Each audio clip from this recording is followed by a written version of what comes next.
morning. Good morning, chat. How's everybody doing? Hope you guys had a good weekend.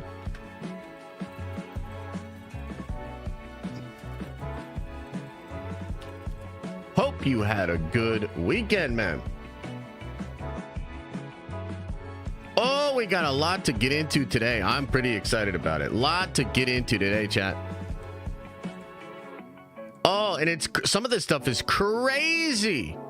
Some of this stuff is crazy. We've got updates about Star Wars. Wait until you hear this. It's crazy. It's dysfunctional. But of course, that is kind of par for the course with Lucasfilm and Disney Star Wars. Wait until you hear this, though. This is crazy, dude. Wait till you hear what she did. Oh my God. What If trailer? Okay, cool. Good. Heard that was coming out today. Well, let's get that queued up. We can watch that first thing. We can watch that first thing. Let me get this pulled up. What's up, chat? Let me get Twitch rocking and rolling too real quick here.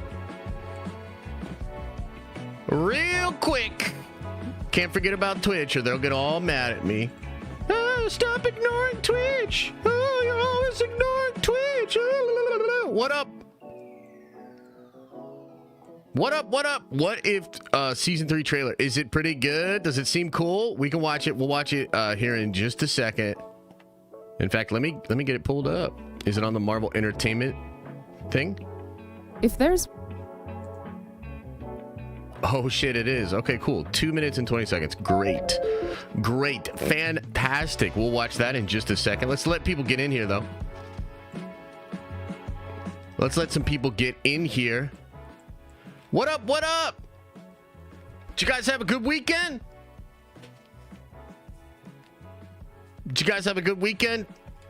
How you feeling, man? Hello, Josh. How are you? Thanks for the news stream, man. Oh, you're good, man. I'm doing good. I had a good weekend. Got some work done. Got some chilling done. Hey, how about those Steelers? Chat, how about those Steelers, huh? Oh, man. Super Bowl contenders? Super Bowl? Super Bowl, baby? There was a weekend I was working. Oh, that's tough. I was working a little bit, too. You know, everybody acts like I don't do anything, and I just sit in front of the computer and talk into the microphone. Nobody understands. You know what I mean, Star Wars Sith? You know what I mean, bro? Like, nobody understands how hard this job is. You know? You gotta get up, you gotta talk about nerdy stuff, and, like, joke around with chat. You know, I'm my own boss, you know. Nobody knows, man. Nobody knows the struggle. What the hell was that notification? What the hell? I thought I had no notifications on my Discord. Get that out of my face. Get that notification out of my face.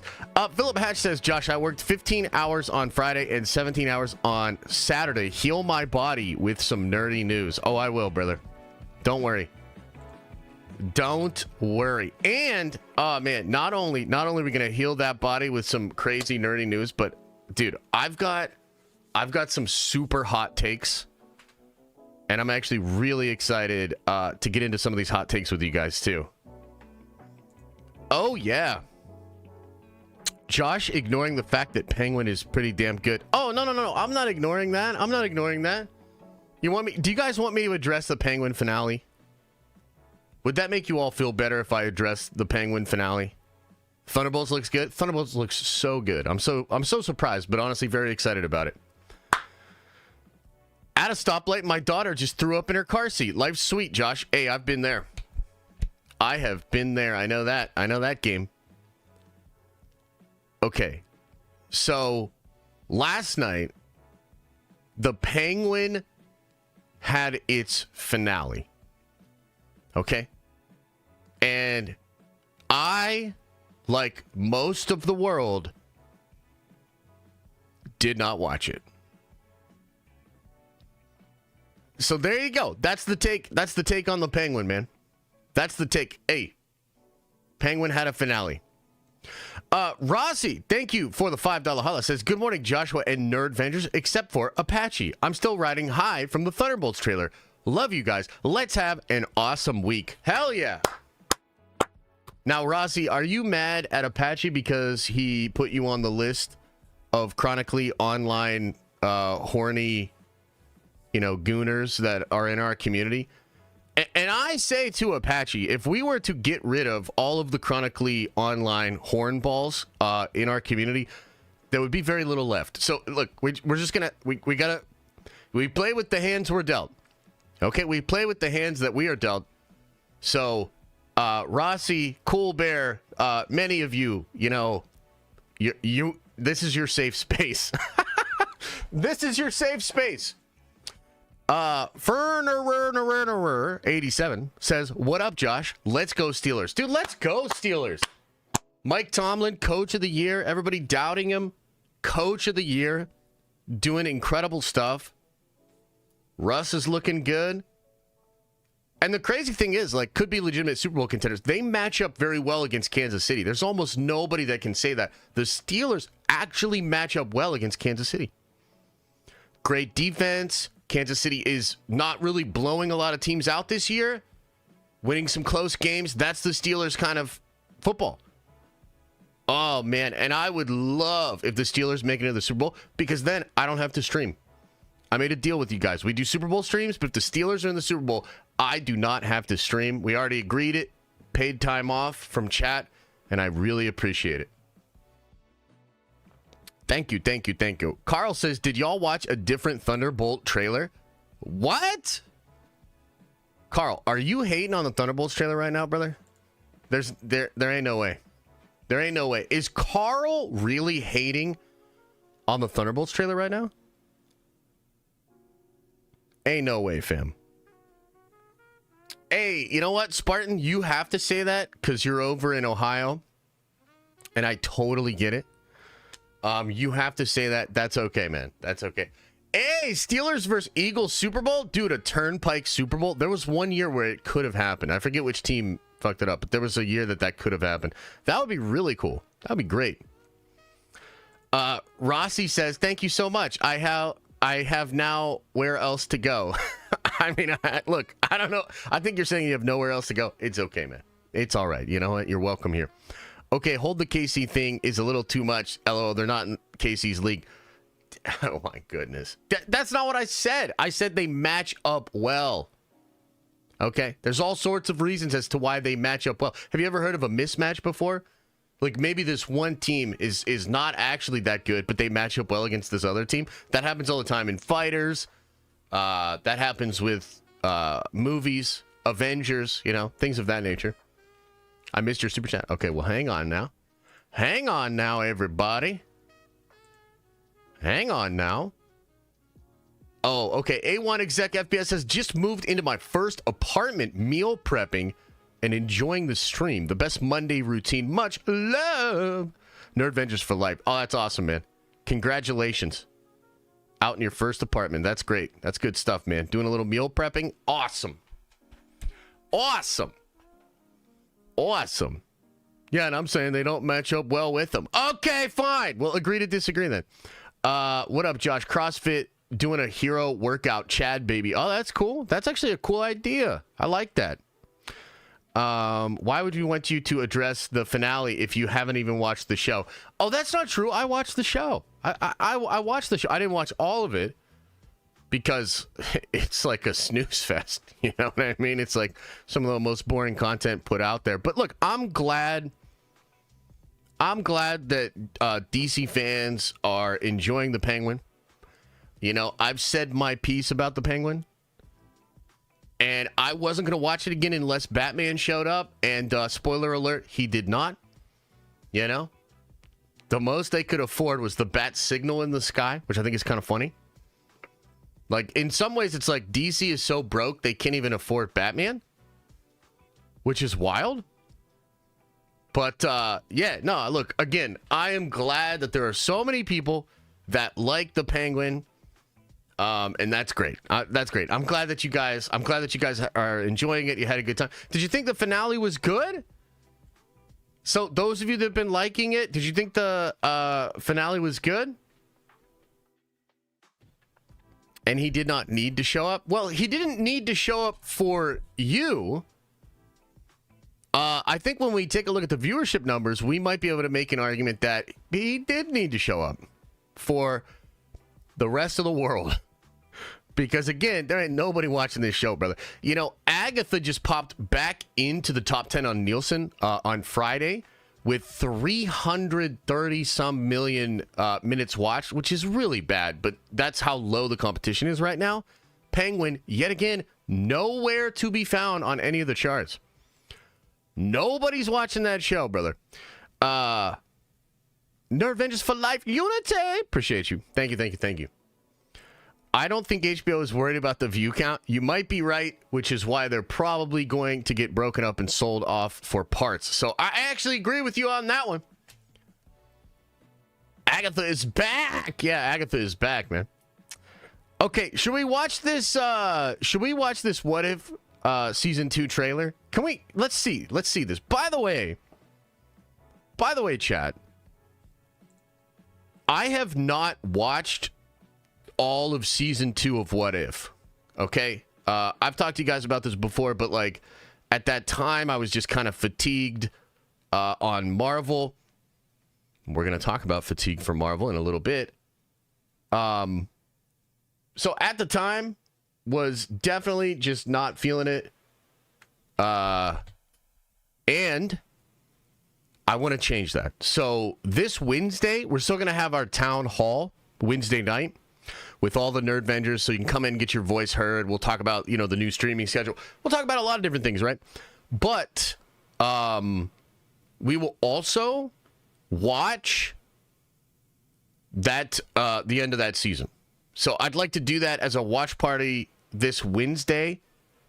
We're going to have to see how we can do that, because I still think on YouTube they won't let us just do that, but we might be able to like switch it over to Twitch. We also could switch it to Discord, which is kind of interesting. We were just able to do some of that stuff on Discord recently, which I think is super cool. So yeah, we'll do that this weekend. Now, having said that, I actually did like the first season of What If. I'm interested to see how this trailer does, because I believe they are saying once again that you're going to have like a daily release schedule thing. Like they'll release this thing one a day from one date till Christmas or something like that, which is cool. And yeah, I guess I'm just going to kind of gauge for myself here with all of you how excited I am about the show.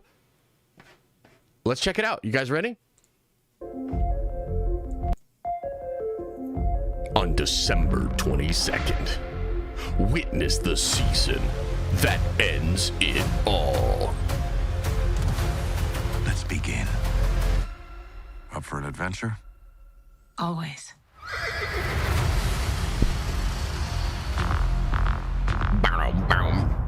Should I turn it up a little bit? You must learn to see. What exactly are you proposing? It's showtime. Here we go! Howard, are you sure you can fly this? Are you kidding? I'm a duck. I was born to fly. What? Strap in. Didn't they bang? Move over. Ooh. If we all go down, Ooh. the world will be left defenseless. Green Lantern, what the fuck? This is the shot we have. We may not get another one. Moon Knight mech. What the Let's hell? finish it. Oh, we're good to go. Voltron? What the hell? Avenger, assemble. What?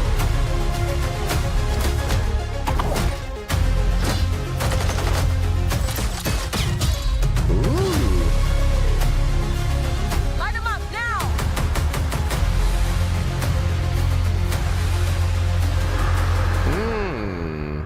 This is where your story ends. What the hell?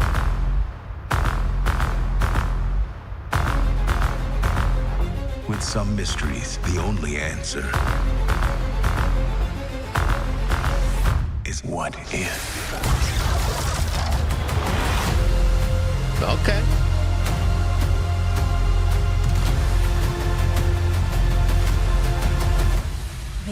time that we called in some help? Oh shit! Storm with Mjolnir. Damn. Yo. Okay, well that was a pretty nice ending thing. So let's check it out again. Let's watch it again. Chat, what did you think of the first time through? Let me know in the chat.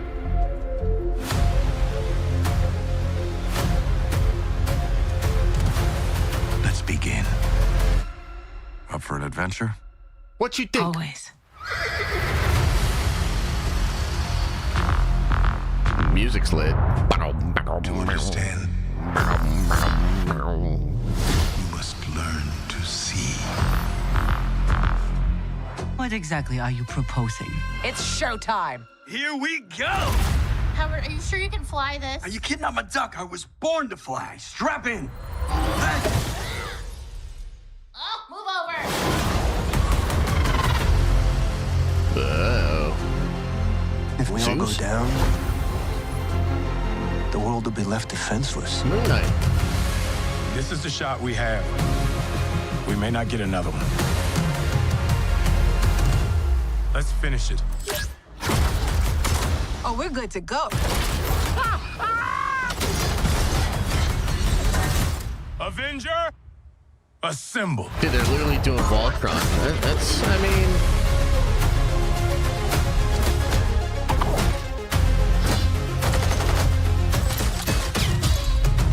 That's cool. Light them up now.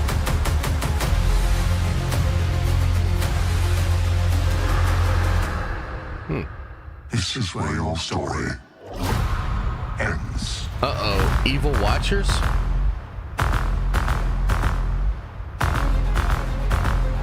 With some mysteries, the only answer is what if. Okay. Okay. Yeah, so there's probably some stuff I'm missing here because I did not watch or I did not finish last season. So like, is there stuff that like who's the villain of this season?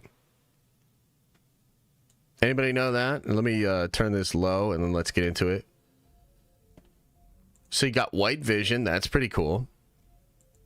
So that looks like Groot, Goofy Rock Dude, and Nebula. That's Ironheart. Okay, Winter Soldier and him. That's pretty interesting. So Agatha, like in all white. Really wonder what that's about, huh? The other Watchers? Possibly, huh? Okay, so you've got like Agatha the White. That's kind of interesting.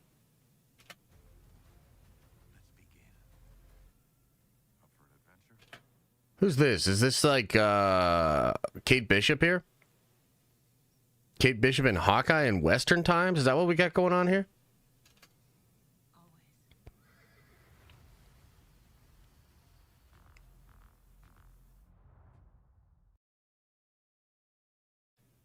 Okay.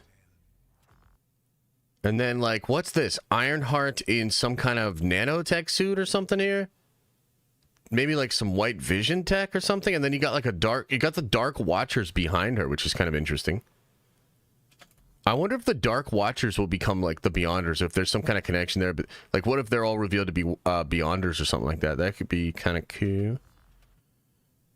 So what was that? There's like a lot of like really small frames here. So that is either Vision. Yeah, it looks like Vision getting sliced up by a Wakandan with like the glowing armor stuff that maybe they got from Doctor Strange in the first one. The Titanic, maybe. I'll never let go, Jack. Who the hell is that? Must learn to see. Okay. It's kind of interesting.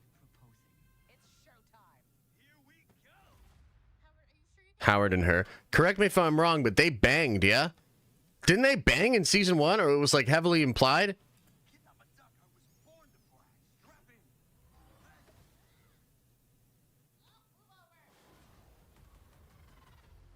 Okay, Dormammu becoming involved. That's quite interesting as well. I wonder if are these like the Beyonders? Like, who's he talking to here? That was Shang-Chi? Okay, gotcha. What's the deal with this? Like, why is Zeus... Like, there's a lot of interesting stuff going on here, but I really do not know exactly what to make of it. Okay, so Wong's doing the armor stuff for everybody. This is probably directly related to Vision in that scene we saw earlier. Yeah, because it's probably a Koye over there that gets the thing. Now we've got Moon Knight, and he's like looking at the mechs and stuff. Pretty wild. I wonder if that... It sounds like Oscar Isaac. I wonder if that's Oscar Isaac. Celestials? Maybe. That's Ironheart there. On some kind of planet. And then the planet explode.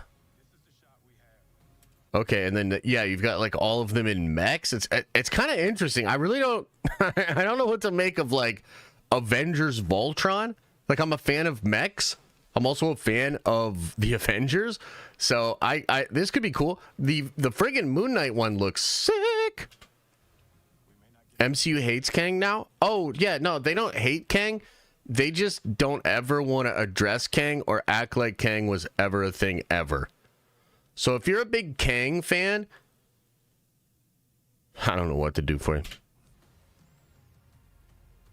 Man, that one looks like Evangelion, too. That's pretty cool. Red Guardian's one of them, maybe? The 10 rings are used to fuse them together? What the hell? Trev says, it is weird. They set up the original Watcher as being outside of the universe. That's not usually how a Watcher operates. That's how the Beyonders operate. True. True. Red Guardian, Winter Soldier getting some crazy action going on here. She's on Asgard, seemingly flying around with Wakandans and stuff too. So, is Agatha the main villain of this thing? Because, like, that looks like she's real strong. Like, whatever this is. I would also say, look at this. It's Celestial, right? This looks to be Celestial. Is this a little hint at what is going to be happening with Doctor Doom? Because just walk with me on this, okay? You've got all the Celestial symbols, like these circles and all the lines and everything. That's very Celestial. And yet she's like all in white, right? Which kind of makes you think of like God Doom, but then there's like purple in there as well, which kind of makes you think of Alioth. So, I don't know. Is Agatha tapping in? Are we going to see magic tapping into Celestial technology in this show, which is kind of a little tease of maybe what Doctor Doom is going to do? Hulk, yeah, and then you've got these Watchers here. It is quite interesting, the deal with the Watchers. I mean, they're obviously sounding like real sinister, and it kind of seems like they're going to be the villains. Are they the replacement for the Beyonders? Because this actually looks a lot like a panel that is in the New Avengers run when they like finally find all the Beyonders and stuff. Pretty wild. Oh, that's Agatha, for sure. That is Agatha. Okay, who's this, though? Kind of looks like Mysterio. I highly doubt it's Mysterio. What if it was, though? What if, like, Mysterio's just low-key the villain here? Guys, is this fucking Doctor Doom, bro?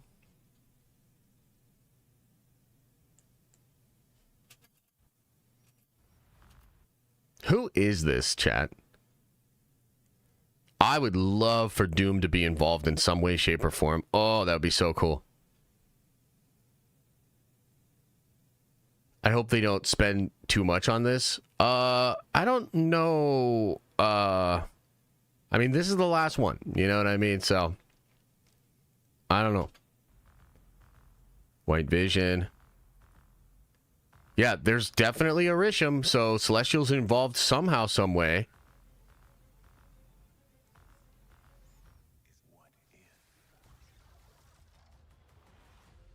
Okay, and then they're fighting. The end cap scene is really interesting too, right? Because they're fighting against some crazy looking monster here. Now, that looks like Sinister Strange to me. You know what I mean? Like, this looks like a tentacle monster spell that is probably cast by that variant of Strange. Quentin Beck Mysterio would be in season 3? What? Toast said that? Bro, can you imagine if that's Mysterio and he's like, plays a big role? So this kind of strikes me as some Stephen Strange shit. By the way, absolutely love this God of Thunder or Goddess of Thunderstorm. Come on, man. That is dope as hell. She looks great. Same voice actress from X-Men 97. Yeah, and so you see it like coming out of a portal like that. Definitely seems like some Supreme Strange shenanigans.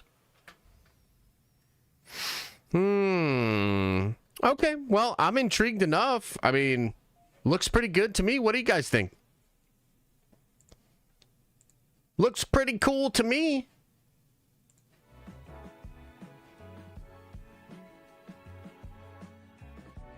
I think it looks pretty chill. I think it looks pretty chill. He was killed in the World Forge. Oh, really? So he was killed in the World Forge. Okay, that's kind of what I was saying. We need to watch season 2. So this Wednesday, we will watch season 2, or we'll finish off season 2 of What If. Yeah, it looks fun. December 22nd. They'll probably do a drop a day, so an episode a day, probably. Kind of what it seems like to me. That's what it seems like to me.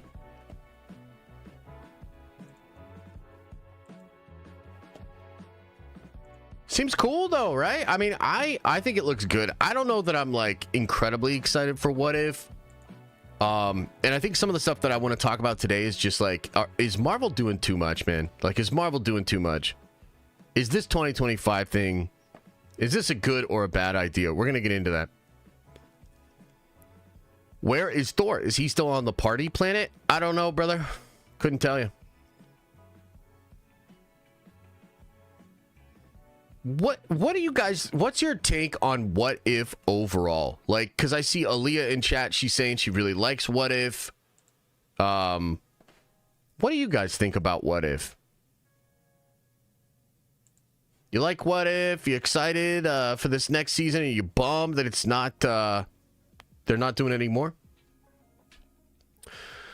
Juice OG says, did you see Anthony Mackie said you would feel the same watching his movie as you did with Deadpool and Wolverine? No, I didn't see that. I didn't see that. Hey, look, you know, his job is to sell the movie, so, you know, he's got to do what he's got to do, right? What's he supposed to say? Yeah, man, this movie's going to be mid, but y'all should give it a chance, you know? It's a fun addition. Why not? Okay. Yeah, meh. I don't care. Don't care for it. Above mid. I love the Corey episode. Never seen it. Not a fan of What If. I want to watch things that matter, but it's a cool concept. Yeah. Loved season 1, but had no interest in season 2. Can't figure out why.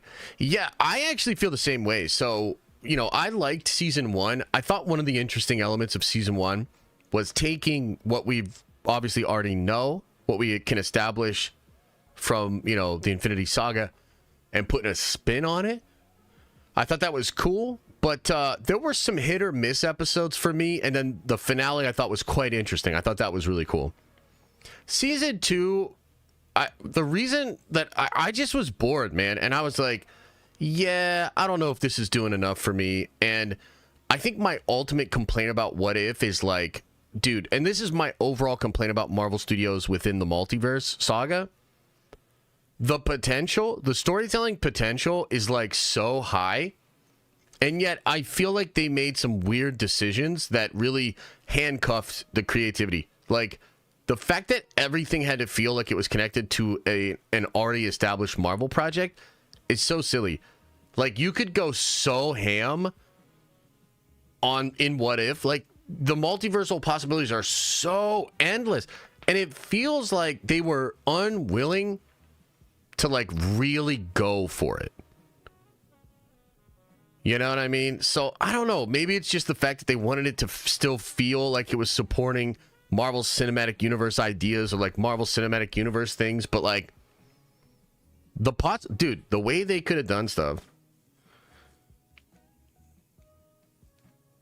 So, I don't know. I mean, I will check out. I'll finish off season 2. And I will watch season 3. But I can't say I feel strongly one way or the other when it comes to What If. Like, cool stuff in there. Not enough where I'm like, oh, shit, what if, right? Yeah, overall just, you know, that's my take. Darkest Timeline says, what if was my most hyped Phase 4 project when it was announced, and I was super let down. Also, didn't finish season 2. They need to go way harder. I agree. I agree, man. I really do. I really do. I think they need to go way harder. Morning, Josh. How you feeling today? I'm feeling really good. You know, the only thing that's kind of annoying is, like, I still haven't... I feel like I still haven't quite figured out the audio. Like, I'm sure you guys are going to tell me it sounds okay, but it's just like, it's not quite where I want it to be, and I can't figure out what the hell happened. I think Liam was in here, like, pulling out cords and, like, messing with stuff, so I'm still trying to get my audio back to crispy, but other than that, I'm good. Other than that, I'm good. Season 2 finale was epic. Well, that's good. I'm excited to check that out then. That should be real chill. Loved season 1, but had no interest in season 2. Can't figure out why. Yeah. Season 3 looks pretty good. You said you were Marvel fatigue a year ago with What If season 2. A year later, we had 2 shows and 1 movie. Marvel had a break. Yeah, they have had a bit of a break, and I think that's great. Part of what concerns me about 2025 is that I don't know how much of a break we're getting. Like, there's just... Like, you guys realize there's 9 MCU projects in 2025? Whew! Don't blame Liam. Oh, I'm blaming him.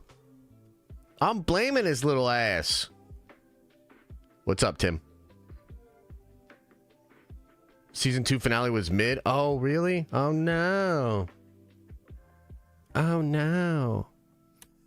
Okay, so, look, we've got some actual official news to get into today. I'm quite excited to get into some of these stories. I think they're going to blow your hair back. Some really cool stuff today. But I did kind of want to address, before we get into all the official news, you know, it's on the thumbnail and title, I wanted to address the Penguin and Peacemaker season 2. Okay?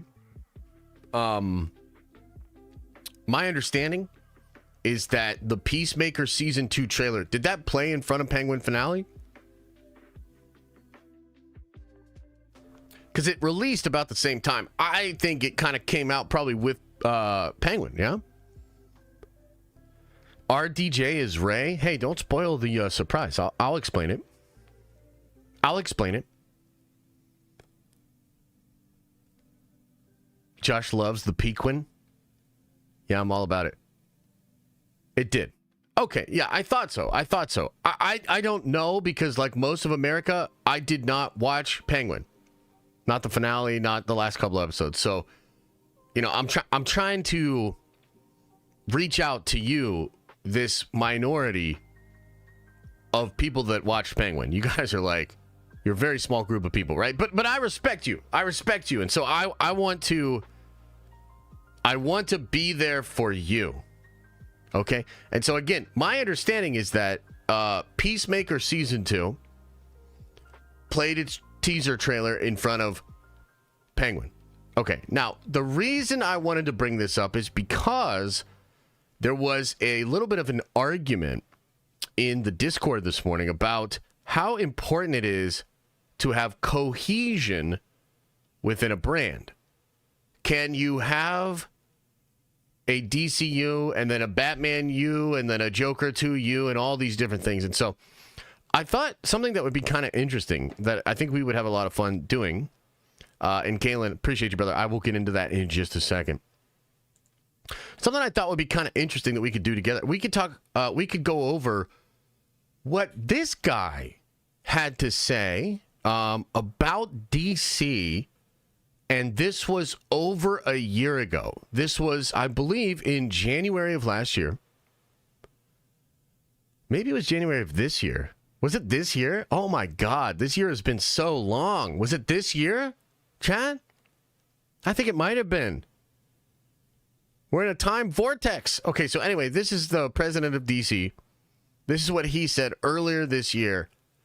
And I kind of want to just watch this, and then we could break it down together. And then we could ask ourselves, how well is this dude doing? Let's check it out. Let's just see what Mr. James Gunn had to say earlier this year. Hey everybody, I'm James Gunn. I'm the co-CEO of DC Studios. So as many of you know, DC has been disconnected in film and television for a long time. Yeah, and it's one of, our jobs, mine and Peter's, is to come in and make sure the DCU is connected in film, television, gaming, and animation. That the characters are consistent, played by the same actors, and it works within one story. Wow. And if something is outside of that, like Matt Reeves' Batman or Todd Phillips' Joker or Teen Titans Go, that it is clearly labeled as DC Elseworlds, outside of the mainstream DCU continuity. Okay, so first question then, was Penguin clearly labeled as DC Elseworlds, guys? I wouldn't know. I watched a couple episodes, thought it was boring as fuck, but a lot of you really like it. Was it clearly labeled as DC Elseworld? I'm just curious. Now, Peter and I have gotten pretty lucky in terms of the 4 projects that are coming out over the next year. First, we have Shazam! Fury of the Gods. Oh, Shazam has always been off kind of in his own part of the DCU. Yeah. So he's always been off in his own part of the DCU, where Henry Cavill's Superman comes in at the end of his first movie. He connects, and Wonder Woman comes into the second one. Amazing. Very well. That moves directly into The Flash, a fantastic movie that I really love. That resets the entire DC universe. Then to move into Blue Beetle, a fantastic film about a kid who's a marvelous part of the DCU, and then into Aquaman 2, which leads directly into our next few projects, which I'm going to tell you about now. So, okay, just a couple of questions. Did Flash, was that an incredible movie that reset the DCU? I'm just curious about that. How did that go? Blue Beetle, first character in the DCU. Just curious, guys, how did that go? Just trying to figure out where we're at. This is kind of what was put out there. I'm trying to, figure out the report card here. And then he talked about Aquaman. That fits nicely into Aquaman. Just curious as to how all that's going. So, Peter and I, along with a group of very talented writers, have started to map out an 8 to 10 year plan of 8 to 10 years? Oh my God. What DC Studios will be in film, television, and gaming. This first chapter is called Gods and Monsters. Okay. Now, what I'm about to tell you is a part of the first chapter. It's not the entire first chapter. Okay. The first project is Creature Commandos. Creature Commandos is an animated series. Okay. I've written all the episodes. Something we're going to do that's a little bit different at DC. It's a little bit different? Because it seems like the Suicide Squad we have at home. Have characters move into animation, out of animation. Usually, so that is different. Yeah, that's kind of different. Having the same actor play their voice as who plays them in live action. The next project up is Waller. This is a story of Amanda Waller, played by Viola Davis. Wow. Viola Davis is going to team up with. Hey, what's the status on Waller, guys? Chat. What's the status on a Waller? Members of Team Peacemaker, and this is a story that's been created by Crystal Henry, who did Watchmen, and Jeremy Carver, who created the Doom Patrol. It is a fantastic story that's out of this world, and I can't wait for people to see. So it's like a Suicide Squad So we got like Suicide Squad. We got at home, and then we got a new Suicide Squad thing that's different. Okay. Next up is the big one, the true beginning of the DCU. This is called Superman Legacy. This is being written by me. I'm in the middle of it. This is being written by me also. I'm having a great time doing it, and Superman will be released into theaters July 11th, 2025. Okay, the next thing is a big premiere HBO television series called Lanterns. Okay. This is a story of a couple of Green Lanterns, Jon Stewart and Hal Jordan, and we have a few other Lanterns peppered in there, but this is really a terrestrial-based TV show, which is almost like True Detective with a couple of Green Lanterns who are space cops watching over Precinct Earth. In it, they discover a terrifying mystery that ties into our larger story of the DCU. Okay. Next is a big movie called The Authority. The Authority is a passion project of mine. It's based on the marvelous Wildstorm characters. These books are great, actually. Now bringing into the DCU, and will interact with all of our primary DCU characters. The Authority are a group of superheroes who think the world is broken, and they want to fix it by any means necessary. I think it's a very different look at superheroes. We're doing a very different look. I mean, it's not, though. It's very similar to Guardians of the Galaxy and Suicide Squad and like all the shit you do, brother. It is literally not that different. Television series called Paradise Lost.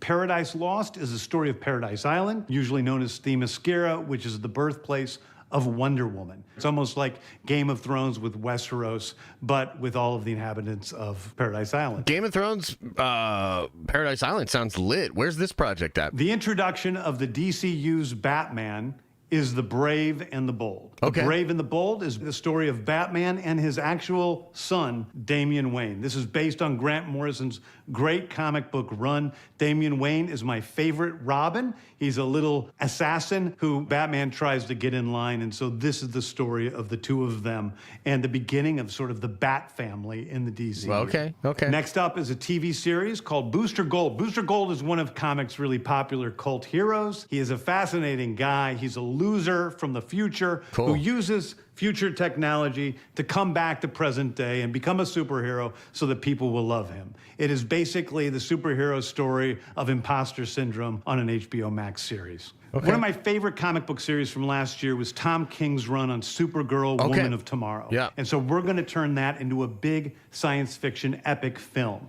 Now, Superman is a guy who was sent to Earth and raised by loving parents. Yep. Whereas Supergirl, in this story, she is a character who was raised on a chunk of Krypton. She watched everybody around her perish in some terrible way. Okay. So she's a much more jaded character. And that brings me to Swamp Thing, the last thing we're going to talk about, a very dark horror story in the origins of the monster who is Swamp Thing. And although it's totally outside of the rest of the DCU, it will still feed into the rest of the stories. Anyway, those are the stories that I can tell you about right now. I've loved the DC characters since I was a child. They're incredibly important to me.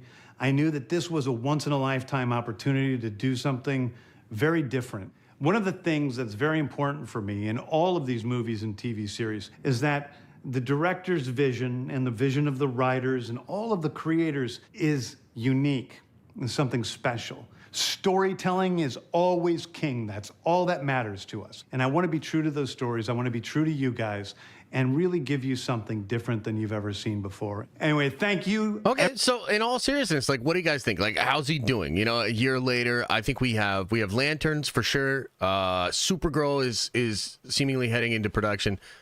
Creature Commandos is done. That's going to come out soon. And you're going to have Superman.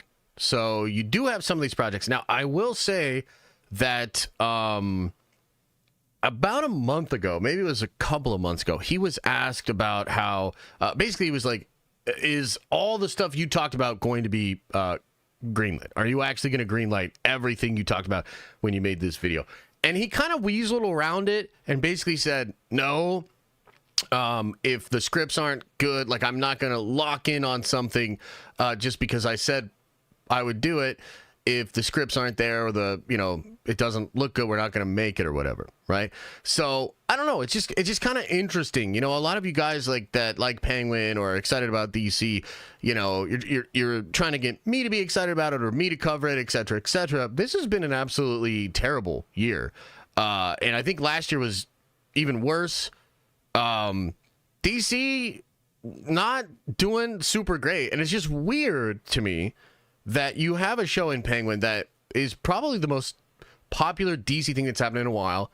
It definitely caught a tailwind of sorts on social media. People really liked the show. And it's not even the main DCU thing. I don't think it's clearly labeled as Elseworld. I think it's the most poppin' shit for DC right now. And it's not in the DCU. And then you've got a trailer for Peacemaker, which if you can figure out the continuity of Peacemaker and how it ties into the actual DCU, please let me know, because I'd love to be able to explain that easily to you, the people. So, yeah, I don't know. What do you guys think? Am I just hating? Or did this guy... I mean, what do you think? Is he doing a good job?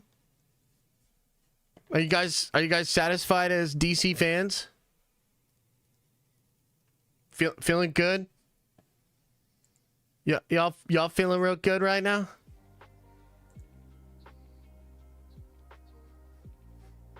Yeah, so I would say this video was a mistake. I would say announcing a 10-year plan was a mistake. I would say trying to act like you are supporting Shazam, Flash, Aquaman 2, or whatever, 3, whatever, I don't even know which one, and Blue Beetle was all really stupid. I think having the first thing come out be a animated version of all the shit you've done throughout your whole career is stupid. Yeah, so I think there's been just I think they're fucking it up big time. But having said that, Superman could be lit. Lanterns has me legitimately excited. And I think the Supergirl, if they actually make it, would be really good. So, yeah. You watch this video every day, don't you? No, I hadn't watched it in a long time, actually. But it is really funny watching the beginning part. The first 30 seconds of this video, especially in hindsight, are like pure comedy. I mean, he's literally like, DC's always been fractured. So we're going to make sure that's not the case and everything's clearly labeled and everything's figured out and all of that. Yeah, I don't know, guys. I don't know if that's what ended up happening there. Josh is just jealous of James Gunn's hair. Oh, 100%, dude.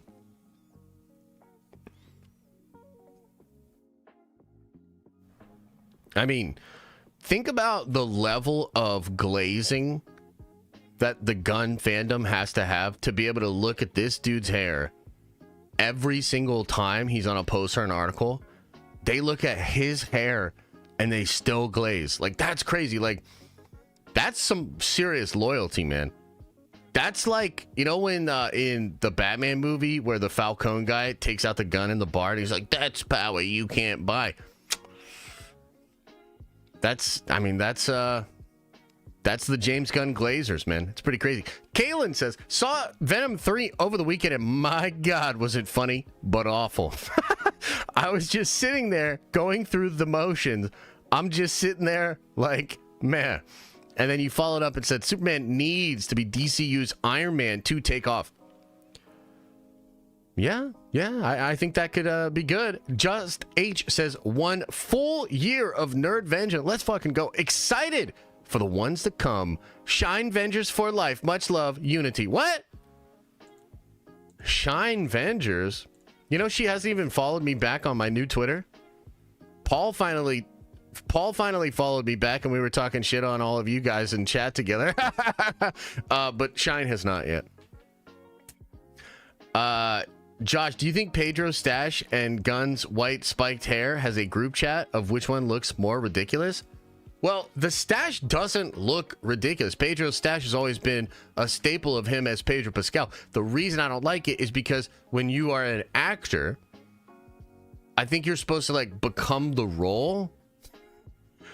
So you like should do things to look like the role. Like everybody got all mad when Rock wouldn't put hair on. But nobody's mad that Pedro is rocking a stash as friggin' Reed Richards. Come on, man. Come on, man. Cool. Hi. Welcome to the Nerd Vengers. Welcome back. You are a Nerd Venger now. Okay, so chat. How about this? Put into chat what level of hating did I just do? Like out of 10. Was it like a 5 out of 10? Was it 6 out of 10? You thought it was a 10 out of 10 hating? Like what level of hating did I just pull off there? I'm just curious as to your thoughts, as always. Stashes are tight. Josh ain't caught a W in a minute now. Hey, you don't say that. You don't say that. 8 out of 10? 5? Okay. 9, 6, 10? You think that's 10 out of 10 hating? Wait for the next segment. We're about to talk about Kathleen Kennedy. You might want to adjust your score. 11? Oh, yeah. The Watcher says 11. Super unbiased source there. 3. I've seen much worse. See? Now there's somebody that gets me. -4. My man. Never hating. Constructive criticism is important. Sean P. My man. Quote of the day. Quote of the day. Had your haterade this morning? Yeah, man. I'm ready to go. I'm rip-roaring and ready to go. All right, chat. Are you ready to talk about this Star Wars news, man? Oh, man. This is pretty interesting, okay? Star Wars news. Let's start with the Star Wars news. Then we're going to talk about Venom 3. Then we're going to talk about the Russo Brothers. And something that everybody missed about D23 and all the Marvel reveals. Really, really interesting stuff, okay? So, not so fast, Ray Trilogy. Last week, mind-bending, earth-shattering, gravity-reversing level of news about Simon Kinberg being brought on to write and produce a trilogy, a Star Wars trilogy. Okay, Darth, thank you so much for the 5 gifted memberships. Very generous. Holy shit. And look, last week, we talked a lot about this whole Ray thing. We had a lot of different opinions. I tried to be chill about it. I obviously think it's a terrible idea. I obviously think Star Wars has been one of the most mismanaged brands of all time. I think Kathleen Kennedy will go down as the destroyer of brands. Wicked, or whatever, not the little short dude thing. Indiana Jones. Star Wars. What else, man? I mean, she's literally destroying every brand that Lucasfilm had. It's kind of amazing. Okay. And we talked a lot last week about this. There were updates in the trades, conflicting reports about the direction of this trilogy, who would be involved in the trilogy. You had Jeff Snyder popping in, chiming in with his newsletter. We broke that down on Friday. Well, one of the things we missed late last week, I'll pull this up for you. An article in Variety by a really good reporter, Adam B. Very. Brothers and sisters, wait until you hear this update. This is pretty wild. So it says here, why Lucasfilm entrusted Simon Kinberg to pilot the next Star Wars movies. This first paragraph's going to blow your socks off. Hey, actually, let me get this adjusted a little bit better so you guys can see it a little bit better.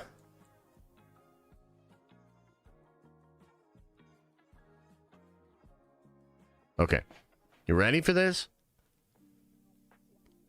When news broke on Thursday that Simon Kinberg, best known for being a writer, producer, director, or all of the above on much of the X-Men franchise, had been hired by Lucasfilm to write and produce a new Star Wars trilogy, it came as a surprise to many executives at Lucasfilm and Disney. Just let that marinate in your brain hole for a little bit. I'm going to read it again. When news broke on Thursday that Simon Kinberg had been hired by Lucasfilm to write and produce a new Star Wars trilogy, it came as a surprise to many executives at Lucasfilm and Disney. The project is considered internally to be in deep development and not nearly ready to be made public. Let's read on. There was also some surprise within the wider industry that Lucasfilm had turned to Kinberg as the newest steward of Star Wars on the big screen. According to multiple industry sources with experience working in franchise space, Kinberg is seen on one level as a sensible and safe choice. Starting with 2005's XXX State of the Union and Mr. and Mrs. Smith, his films as a screenwriter have grossed more than $3.3 billion worldwide. That is actually an impressive number. Beyond the X-Men films, he's also produced Cinderella, The Martian, and Kenneth Branagh's 3 Hercule period films, all ample success.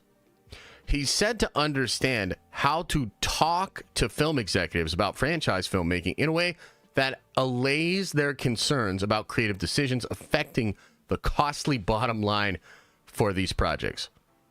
Fascinating. That's a fascinating sentence. I feel like that's worth reading again. He's said to understand how to talk to film executives about franchise filmmaking in a way that allays their concerns about the creative people affecting the bottom line. That is literally what that says. On another level, however, Kinberg is regarded by some as a considerably risky bet. Dark Phoenix, his directorial debut in 2019, was the lowest grossing and worst reviewed film in the X-Men franchise to that point. Fascinating. Kinberg also produced the final X-Men movie, The New Mutants, which was delayed so frequently due to inauspicious brew of creative concerns and Disney's acquisition of the 20th Century Fox, that the film wound up getting dumped at the first major wide release during the pandemic. Now that X-Men is firmly under the auspice of Marvel Studios, that's kind of interesting. That's like a Warhammer word, auspice tactics. Kinberg has labored to recreate his earlier success. His next, and to date last effort as a director, 2022 spy thriller, The 355, with Jessica Chastain, was a financial disaster, grossing just $18.9 million. Lucasfilm, meanwhile, has faced substantial difficulty launching a comprehensive film slate following 2019 Star Wars Rise of Skywalker. To date, only The Mandalorian and Grogu, a spin-off of the popular series, has received an official green light. Do you guys, like, I hope this is getting through. And don't worry, because I'm going to kind of tell you, I'm going to summarize this into, like, people speak, you know, so that you know what's going on. So given Kinberg's recent track record, what would lead Lucasfilm to enlist him to pilot a new fleet of Star Wars movies? One major factor, says one source with knowledge of the deal, is Kinberg's continuing creative relationship with Lucasfilm creative executive Carrie Beck and Chief Creative Officer Dave Filoni, who both worked with Kinberg on the well-regarded 2014-2018 animated series Star Wars Rebels. Lucasfilm Chief Kathleen Kennedy, however, was the one who made the outreach to Kinberg about making a live-action Star Wars movie. She'd already brought him into the Star Wars fold once in 2012 as a part of a brain trust of screenwriter Michael Arndt and Lawrence Kasdan to map out early ideas for Disney's first 3 Star Wars movies. Work that was largely discarded after 2015 Star Wars The Force Awakens. Kinberg was tapped again in 2018 to write a standalone Boba Fett feature with director James Mangold, but they were never able to submit a full script. The box office failure of Solo, a Star Wars story, that year, coupled with Disney's new mandate to create content for its upcoming streaming service, caused Kennedy to shift the studio's Star Wars strategy away from standalone movies. The Boba Fett film was canceled just months after Mangold and Kinberg were hired. Studio insiders also stressed that while media reports have claimed that Kinberg's Star Wars movies will continue the Skywalker saga as episode 10, 11, and 12, the films are in the most nascent stage. Kinberg's efforts are meant to create a new saga, but as is the case with virtually all script development, specific plot details and characters are light years away from taking their final shape, let alone arrive in theaters. I mean, are you hearing what they are saying?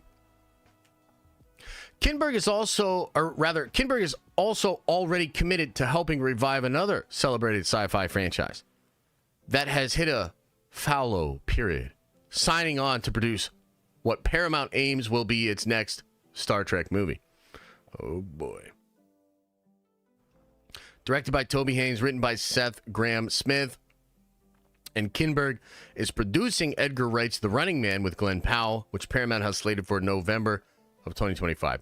Given the abundant time and commitment it takes to mount one Star Wars movie, let alone 3, whatever Kinberg's Star Wars movies wind up being, they are likely far, far away in the future. Okay. What a crazy article, huh? What a crazy article. But I just want to go back and read the very first paragraph again. I just want to read to you the very first paragraph again. When news broke on Thursday that Simon Kinberg, and then they talk about all his accolades, had been hired by Lucasfilm to write and produce a new Star Wars trilogy, it came as a surprise to many executives at Lucasfilm and Disney. The project is considered internally to be in deep development and not nearly ready to be made public.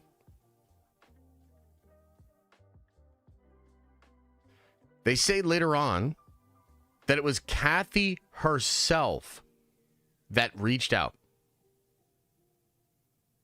Okay, so let's get down here to this part.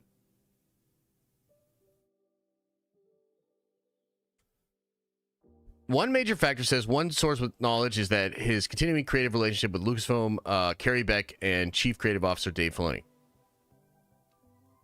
Lucasfilm Chief Kathleen Kennedy, however, was the one who made the outreach to Kinberg about making a live-action Star Wars movie. Okay, so do you understand what's going on? Let me try to spell it out for you.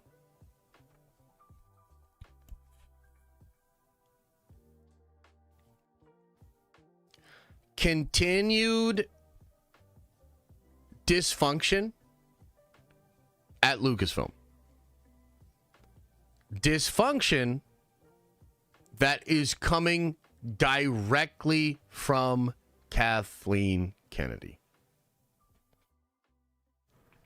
So this matches very closely to her behavior around the new Rey film. So, like, one of the things that's really kind of fascinating about the whole Rey movie thing, which a lot of this comes from Jeff Snyder. He had been reporting this, and he had been kind of Johnny on the spot with this stuff for a while. Daisy Ridley was hired and brought to Star Wars Celebration like a couple of weeks after firing Lindelof and Gibson, hiring Steve Knight, and there's zero script. Like, guys, so this just follows the pattern of Kathy doing what Kathy wants, despite a whole machine trying to sort of figure out how to, like, properly greenlight movies and make them. And I think what happened then with Rey and what's happening now with Rey is Kathleen Kennedy trying to put public pressure out there to get more Rey stuff going on. And I think this is, I mean, according to Adam B. Very, people at Disney and other executives at Lucasfilm, which is probably like John and Dave, were shocked. Shocked. Like, basically, you know, the reaction we were having about a Rey trilogy, they were having that too. This also speaks to the confusion that the different reporters had about this movie and these films. So this feels like Kathy leaked this.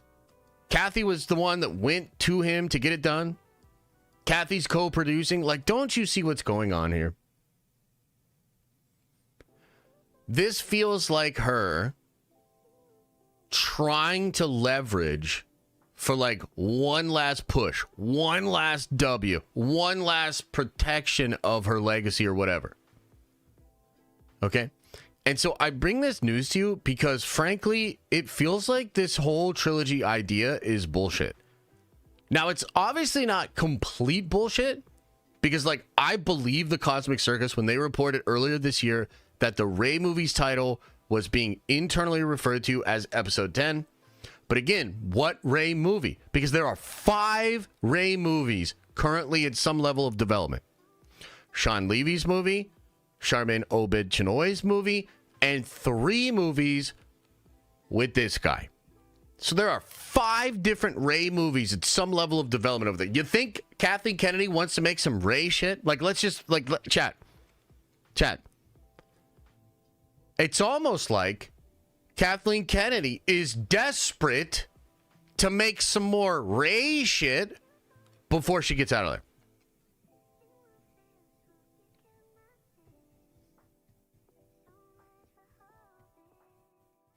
And so I wanted to bring this to you because this is, number one, it's bananas. Number two, it's just more incompetence over at Lucasfilm. Like, you know, we did the stream on Saturday. Shout out to everybody that showed up. It was like really fun, you know, watching the D23 thing.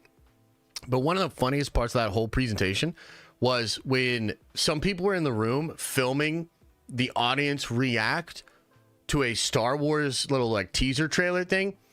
And I'm telling you, like, dead ass, nobody was saying nothing. It was a silent room. And the fucking Brazilian audience, bro, they're very passionate people. They get super hyped up for this stuff. That's why I think fandom is so big there. I think it's why the companies really like, you know, doing stuff down there, because the fans are like really, really passionate. And we watched a video of like Star Wars stuff being announced in that room, and it's just like dead ass silent, bro. And then like Kevin Feige gets announced and brought out on stage, and the room is going nuts, right? So like, it's just really sad where Star Wars is currently at.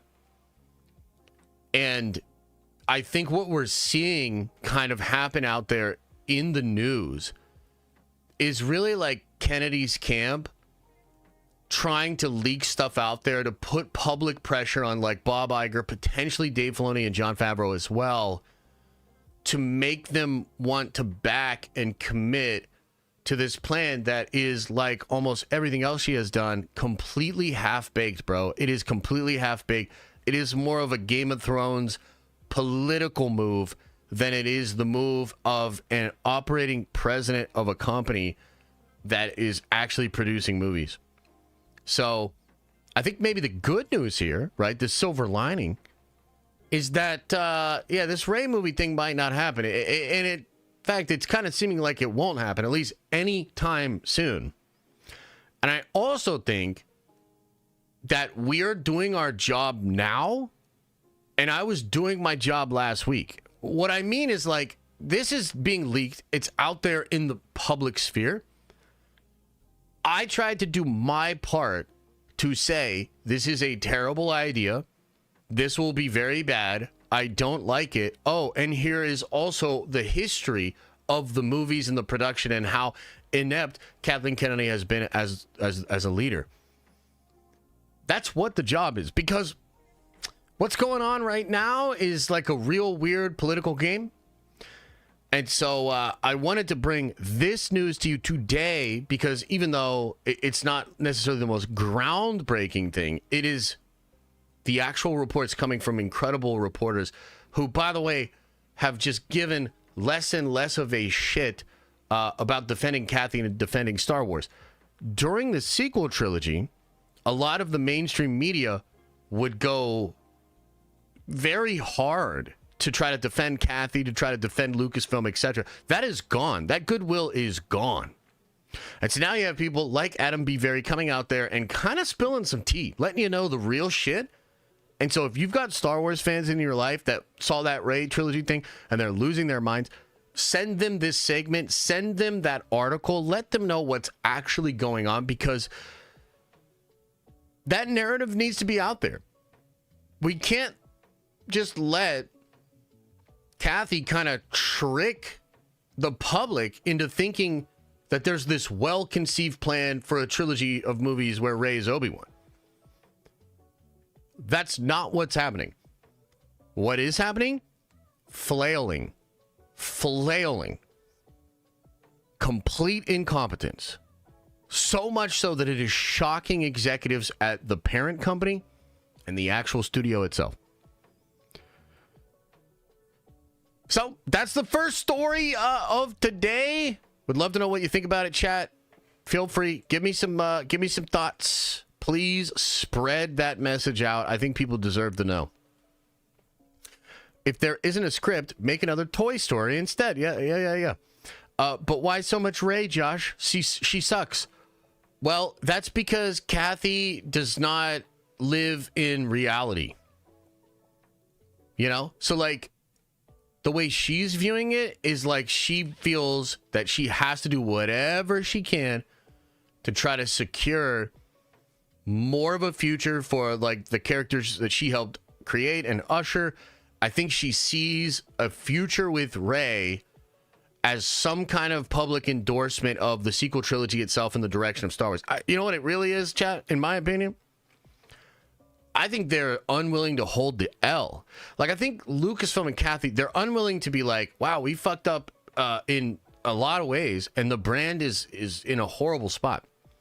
And so they are trying to do everything they can to fight against that narrative, which is reality.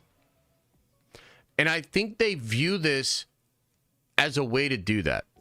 You know what I mean? They're trying to reach out to the people that are super butthurt about Accolade being canceled, and they're trying to tap into their anger to try to get them to support on social media platforms the idea of more Rey, and really the idea that this regime in any way, shape, or form is in control of what is happening, and they have a plan for the future. It's like this weird, warped sense of reality.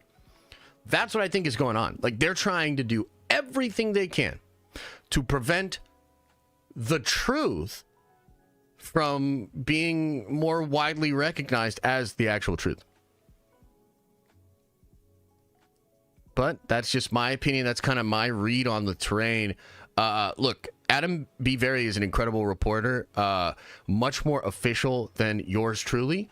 So read his full article. I would tell you, go read the reporters that are talking about this. Get a sense for yourself. I mean, I'm telling you right now, I think of it as chaos. It's chaos. So there's hope that we won't get like a lingering Kathleen Kennedy fart in the proverbial room. You know what I mean? I say open up the doors and windows, let the light in. Sunshine is a great disinfectant. Let's accept that Star Wars under Kathy has been crap. And let's move on. Let's get other ideas, other creatives, other people involved. So, Philip Hatch says, will KK's BS affect Ahsoka Season 2 and the Mando movie? I mean, okay. I think it already has. Do you want to know the truth? And maybe more people will talk about this eventually.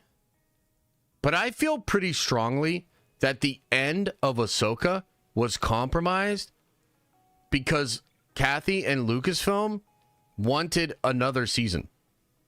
Now, I think Dave wanted another season too, but I think Dave had a way crazier ending for season 1. And I think a lot of that stuff was kind of stripped out and pushed into season 2. So my answer for you is it's already been affected. Will it affect season 2? I mean, it's tough. It's hard to say. I mean, one of the reasons that we're not getting Filoni's movie anytime soon is because they just randomly greenlit a Mando and Grogu movie, had him co-write that with John, and they're both on set all the time, right? Dave is probably been writing while he's working on the movie, and I would expect to have the season written totally, obviously, before they roll cameras. But it's not an ideal situation. Like, this is not Dave when he was doing Clone Wars and Rebels, where he's got, you know, space, breath, and is kind of left on his own to, like, make good stuff. This is Dave now stretched super thin, overseeing a bunch of stuff, being forced to co-write and help produce a film that's like a last-minute green light while he's trying to conceive of a second season, while he's trying to conceive of his version of Heir of the Empire, while also probably learning, just like we did last week, that KK wants to do a whole new trilogy. Do you see what I'm saying? So, like, you're asking me, will KK's BS affect season 2? Yes. It is affecting every single thing that is going on. I mean, it affected Tales of the Empire. It affected Acolyte. It affected Skeleton Crew. I mean, what isn't it affecting? You know what I mean? So, yeah, I mean, it's a good question, but the answer is kind of terrifying. Okay, let's see here. Dragon X says, remember when Gunn said they would have the DCU unified across video games? Bro backtracked on that so hard because he don't know crap about games. Yeah, that's true. That is actually true. A lot of people in gaming got really mad when he said that too. Like, if you're a voice actor in the gaming industry and you're basically being told that the people that are hired for Hollywood productions are also going to come in and do the voice, yeah, it's a little tough. Zach says with a 10 spot, appreciate you, brother. Says, happy Monday. I'll catch this after work, but the Rey trilogy being a lie is an absolute W. Thunderbolts is going to be Winter Soldier 2.0. Too bad we can't say the same about Cap 4. Much love, Josh. Nerd Adventures for life. Appreciate you, man. Thank you so much. And, oh, man, wait till we get into those 2 trailers. You guys are going to, I think you're going to love the takes, man. Oh, I'm so excited to get into the Marvel stuff, but let's get there. C-Dub says, Josh, have you watched the Drinker's new video? Enough with the Star Wars announcements. It's pretty much spot on and funny. No, I haven't seen it, but I'm sure it's funny. I think we're all thinking the same thing, brother. Like, that's what's so weird is Kathy has this crazy ability to galvanize the fandom in, like, the worst possible way, where I don't know if I ever would have thought a couple of years ago that, like, the Drinkers take would also be what, like, people like Jordan Mason are saying. You know, people that are thought of on the other side are also saying, like, don't announce anything. We're sick of it. Like, don't announce anything unless cameras are rolling. She's so bad that she has unified a lot of people with, maybe opposing points of views on just being disappointed with how she's operating over there. It's actually impressive when you really think about it. Aaliyah says, noticed Acolyte fans yawned at the Rey news. Irony. Yeah, that's actually just what I was talking about. CC Ryder says, I don't grasp how execs at Disney allow her bad business. You know, it is kind of weird. It is kind of weird because I don't know, man. Like, so when Iger came back, right? When Iger came back, he was talking about accountability. You know, he was talking crazy. Do you guys remember when he was talking low-key shit on Kevin Feige? Like, he was out there saying, like, Marvel Studios decided to make television. They have no experience making television. What the fuck was that about? Like literally. I remember coming out on streams and being like, I don't like the way this Bob Iger motherfucker's talking about my GOAT, Kevin Feige. But, like, where's that energy for Star Wars? You know how Bob Iger talks about Star Wars? He doesn't. I'm dead ass. This dude has been talking to Wall Street for a year straight. And he's bringing up Marvel a lot. You know how often he talks about Star Wars? Almost never. So I'm like confused. Like, what is this? Like, are you just writing off the whole fucking wing of Lucasfilm? Like, what is going on there? If there is movement, if there is a squeeze, why aren't we hearing more about it? You know, and I thought D23 was just another example of that. And look, of course I have my bias. Of course I have my bias. You know, I love Star Wars. I used to. But even without a bias, I mean, I don't know. You guys tell me. Like, you look at the presentation of Star Wars at D23. And then you look at the presentation of Marvel at D23.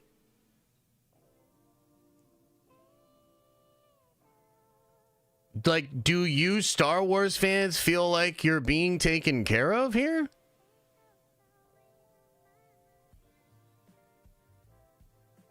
Like, what? So it is kind of curious. Like, I don't exactly know what the answer is.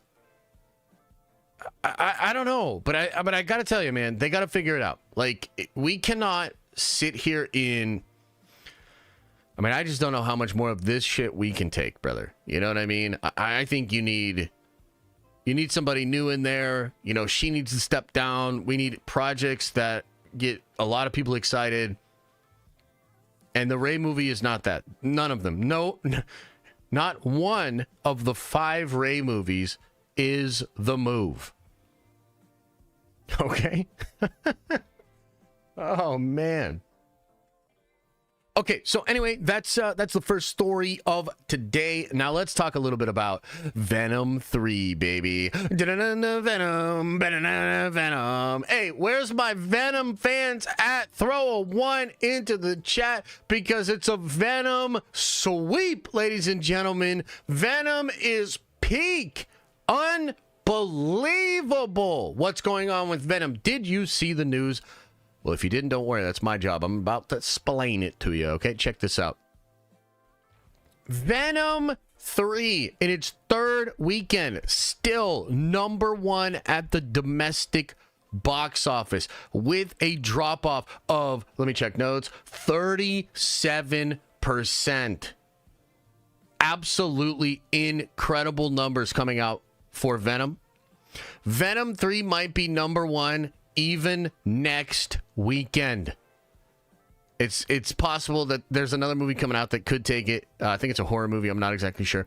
But Venom could be #1 again next weekend. It is currently crushing at the international box office. Almost 400 million. It'll probably pass 400 million worldwide today or tomorrow. 114 million domestic, 394.2 global as of yesterday. So unlike Flash Thompson, Venom 3 has legs, baby. Legs. I don't know what the lesson is here, other than there's still some juice to squeeze. I mean, this is crazy. Do you know how many of you guys said it was Jover? How many of you thought this was going to be your Morbius, your Madam Web, your The Marvels, your Joker 2? Unbelievable. Venom's just a watchable, fun movie that does some fun comic book shit. It has a horribly thin plot. Pretty stupid. And yet, I mean, especially compared to a lot of other movies that have come out this year, this movie is absolutely crushing it, dude. It is crushing it. It looks like it will now clear 500 million, which puts it right about where the second one was at. And I think this movie will go on to do very well digitally as well. And I like the movie. I like Venom 3. There was some fun stuff going on in that movie, man. And I think it just kind of shows. You know, I actually think it's a great comparison to think about Venom versus Penguin. Okay? Because you have a lot of coastal elite conversations talking about Penguin. And I'm telling you, its viewership numbers are not really remarkable. They're not. And then you have that same crowd, you know, the highfalutin, pinky out, I like the Penguin people that tried to tell me that Venom 3 was brain rot slop and it would not do well at all. Yeah, Aaliyah, it is almost that, but we're back to no politics, so we're not going to make that point. But think about what is happening here. Just think about what is happening here, guys. Like, you have a whole bunch of people around the world choosing the B, maybe C level Venom movie, and they're going to the theaters and paying money in droves to see that movie. And then you've got, Pequin. And you've got all the people saying it's absolutely incredible, and it's not charting on Nielsen at all. So I hate to be that guy. That's not true. I love to be that guy.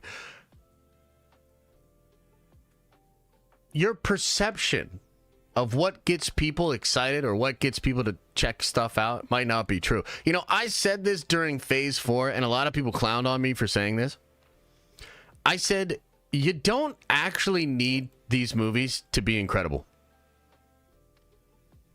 Like, there was this big argument. A lot of you in the chat, a lot of you in the community were like, well, how do we fix Marvel? Just tell great stories. And I said, no. I said, no. Because I was there. Okay? You don't have to quote the deep magic to me. I was there when it was written. I was there in 2008. I saw Iron Man. I saw all of Phase 1, 2, 3, 4. I've seen every single Marvel movie that has ever been made in theaters. MCU ones, not some of the older ones.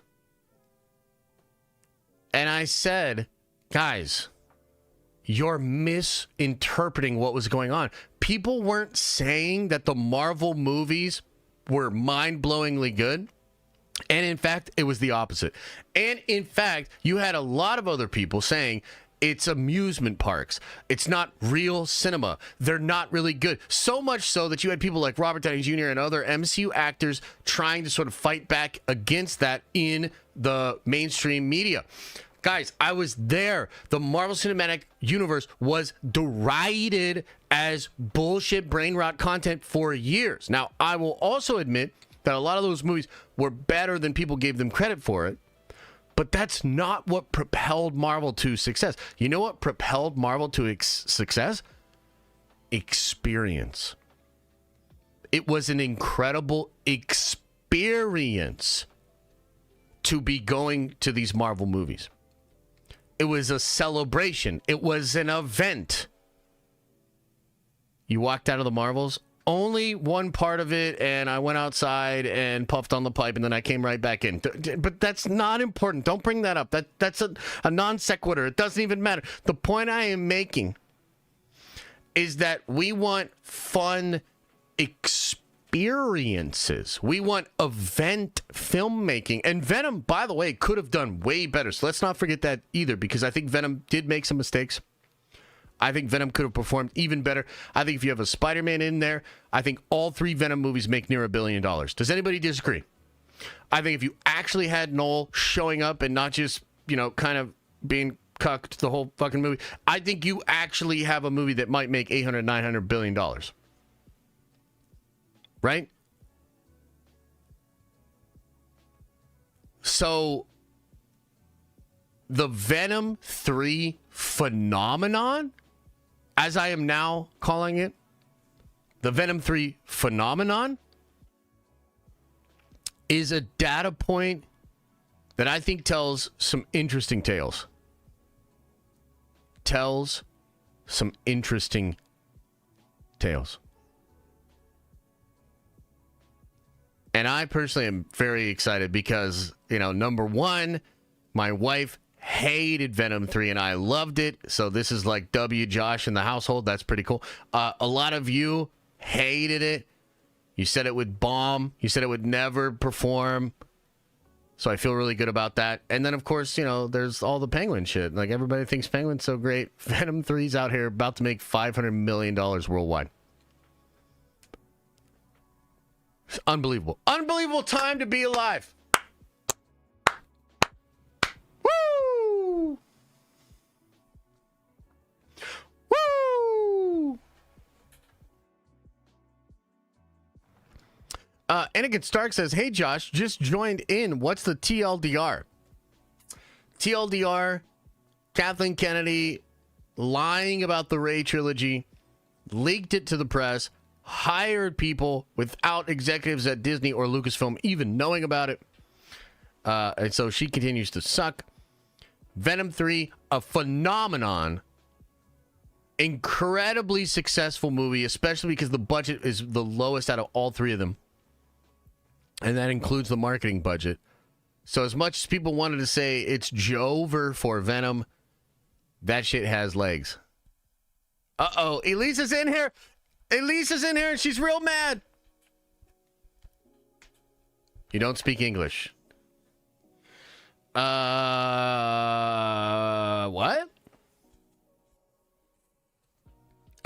Okay, so those are the two starter stories. Now, are you ready to get into the real news here? Ladies and gentlemen, are you ready for some fire-ass takes? Incredible takes. Unbelievable takes. Some say the best takes ever. You've never seen takes like this before. Let's talk about D23. Let's talk about D23, ladies and gentlemen. First of all, what's your reaction to D23? We're talking specifically about Marvel here. Did you think Marvel did a good job or not? What do you think, chat? Good job or not?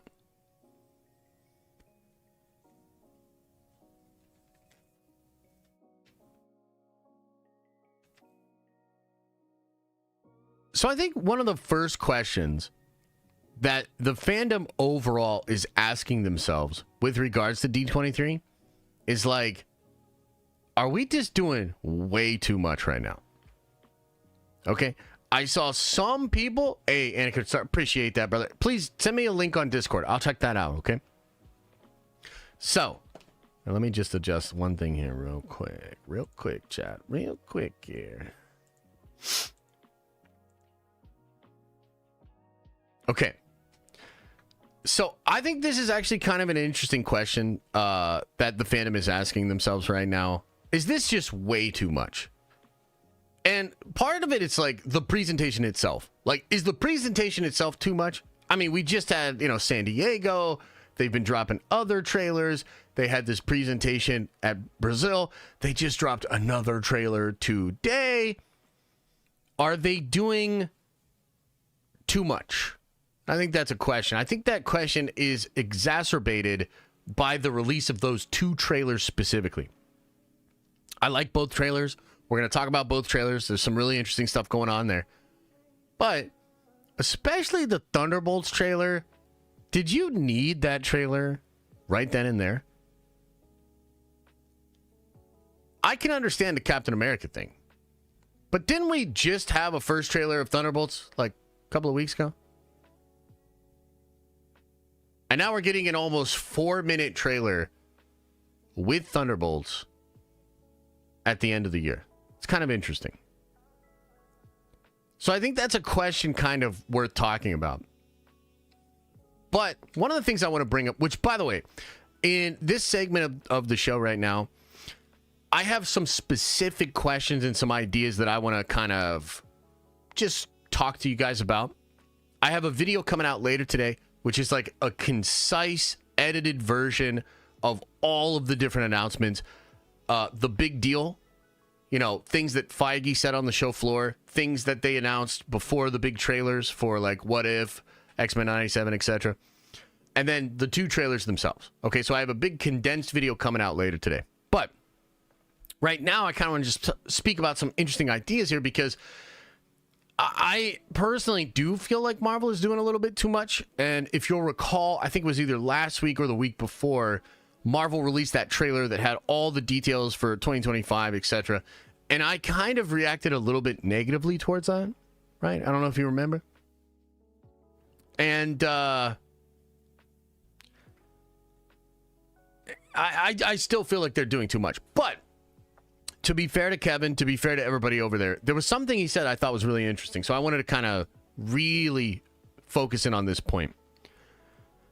He said, we're going to get back to doing 2 movies a year and 3 shows a year. That's their mandated schedule. That's what they want to do. So Kevin came out and explained this. And then he went on to say, but for 2025, we have been working on these shows for a long time, and they all happen to be ready, and so we're going to release them. And the reason I took such heart in hearing that was because I feel like he's kind of just saying that all of the talk for the past couple of years about reducing output, all the talk over the last couple of years about quality over quantity, those talks are real. That is what they want to do. But he's also sort of acknowledging that, like, yeah, all this stuff's ready to go. So, like, what are we supposed to do? Right?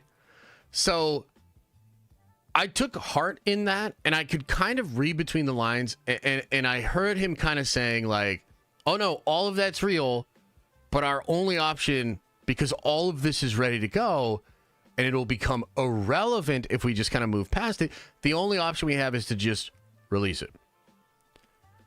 So I thought that was a statement that really spoke to my concerns as a fan. And I think it makes sense, right? And we talked about this even when the trailer came out a couple of weeks ago. We were like, damn, 9 projects in 2025? That shit is crazy. And a lot of them seem really cool. A lot of them seem weird and sus. Not really sure what to think. But you're getting them. And you're getting them off in 2025. And then I think in 2026, we will sort of truly see a totally new Marvel. I don't think you'll have any other projects that were greenlit during Phase 4 starting in 2026. No shows, no movies. All of the stuff that comes from Phase 4 will be done by then.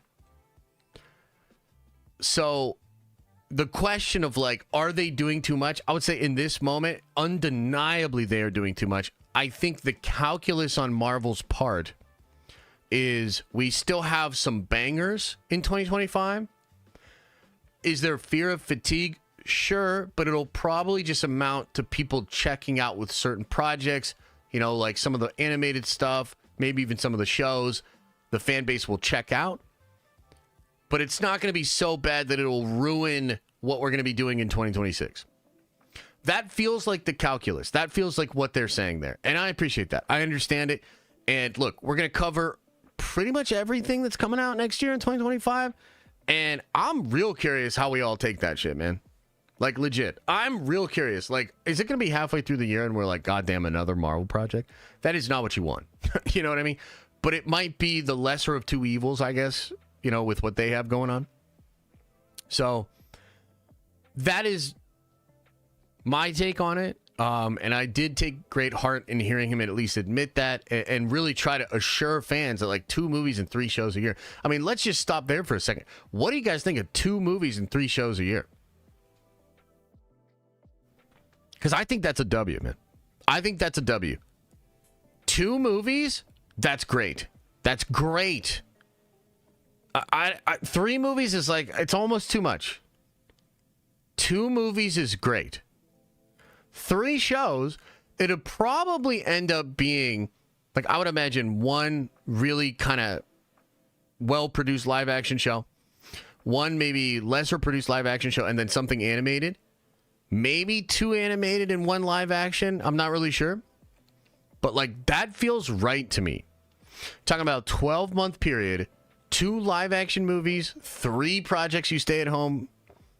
That sounds good, dude. They probably won't be much in 2026. Everything will be too expensive. I mean, we'll see. What about Sony? I mean, they can't really control Sony. You know what I mean? Yeah, so I think that's a W. And I'm really looking forward to that, frankly. That also probably means in 2026, your only 2 movies are Doomsday and Secret Wars.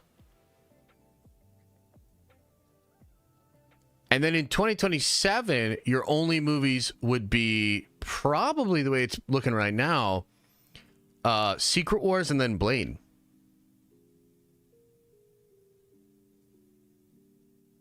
Now, you've got 3 next year, right? You got your Captain America, you got your Thunderbolts, and you got Fantastic Four. X-Men 2026, I feel like X-Men will kick off in 2028. That's what I think. Yeah. Yeah, Spider-Man 4, yeah. Yeah. Okay, so now let's skip ahead and talk about Blade. I mean, it's happening, brother. He talked about that over the weekend, too. You know, the other thing I'll say, too, before we move on to the trailers and we move on to something, because I think there were a lot of people were asking the question of, like, what's the point of these 2 trailers, right? Of course, they're there to, like, promote the movie and get people hyped up, but, like, frankly, we have had trailers for both of those movies already. So what's the point in dropping these 2 specific trailers? And I think I have an answer for you. But before that, I will say that a lot of the little things that Feige said when he was on the floor, like, for instance, he spoke to the Scarlet Witch movie. He spoke to the Blade movie. He spoke to Spider-Man 4 in between Doomsday and Secret Wars. A lot of the shit he was talking about, we've been on it, dude. You know, not to toot my own horn, but, like, toot fucking toot. Like, we have been on it. So if you're getting your news and your info and even your rumors from this channel or from the main channel, I feel like you're getting, like, really accurate shit. Like, literally, everything we've been talking about, he kind of tips the hat to over the weekend, which is cool. But here's something kind of interesting about the trailers, okay? Well, how about this? Let's ask you guys. What do you think the point of the 2 trailers was? What's the point of Marvel Studios dropping those 2 specific trailers? What do you think?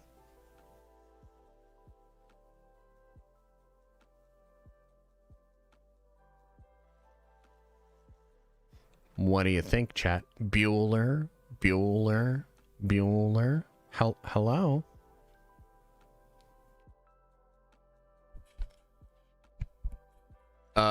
Nothing new. So the point was to show nothing new. Is that what you're saying? Is that your answer? I'm gonna send you to the nurse and you're gonna go home for the day. Like, that's just like, I don't know what's going on with you. You need rest. To combat low enthusiasm. Yeah, that's, I think you're kind of on it. Yeah, I think you're kind of on it. We've already seen those trailers. No, you haven't. To give Josh something to talk about on stream. I mean, yeah, maybe. These movies are cool, guys. Trust. I mean, sort of. Yeah. Sort of. These 2 trailers are meant to signal something specific. Okay? And I think on the surface level, it's just to signal fun. Right? And by the way, I thought the Thunderbolts trailer was absolutely incredible. I went from being very hesitant about this movie to being very excited about this movie. And this is a movie, too, just like Captain America, that has been through a ton of changes. Do you guys remember the first Thunderbolts font? Do you remember the first Thunderbolts logo? Do you remember the first image that was shown when they announced the Thunderbolts movie at San Diego Comic-Con? It looked way different than what it looks like now. First of all, Bucky had short hair. Pew Pew was the leader of the team. It was originally conceived as a sequel to Black Widow. Okay, and it has become something very different. One of the things that I think Marvel Studios is trying to signal with these two trailers is a return to a focus on fun and entertainment. And I have to give credit to Grace Randolph for pointing something out that actually sent me on a whole rabbit hole, okay? And what she said was, she was thinking about both trailers and how they were using a lot of vignettes of font and super stylized shots. And she said, I've seen that aesthetic before. And she said it was the Russo Brothers aesthetic. Okay? And I actually think that's a great point. When you look at both of these trailers, they actually have a ton of Russo Brothers fingerprints all over them.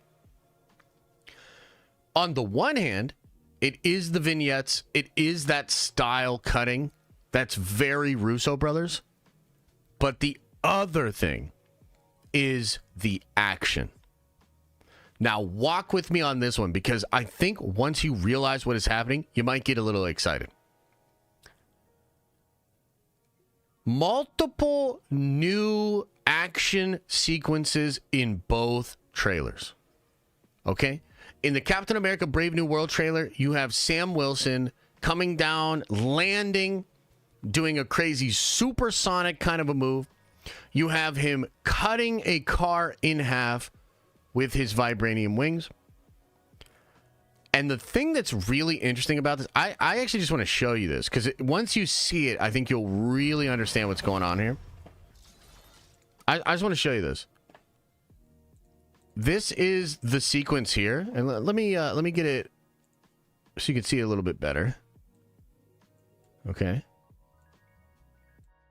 This is the sequence here. And one of the things you'll notice about this sequence is that it looks terrible. Like the CGI, I mean. Wait for it.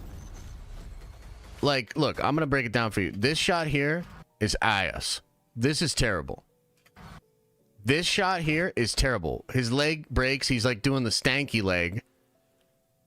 The mask going up looks terrible. All of this shit looks terrible. So why am I excited about it? Because the reason it looks terrible is because it is new. Think about it.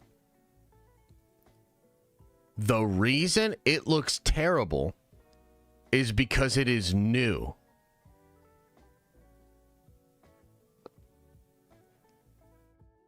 Why is it new? Because the Russo brothers are now producers on these movies.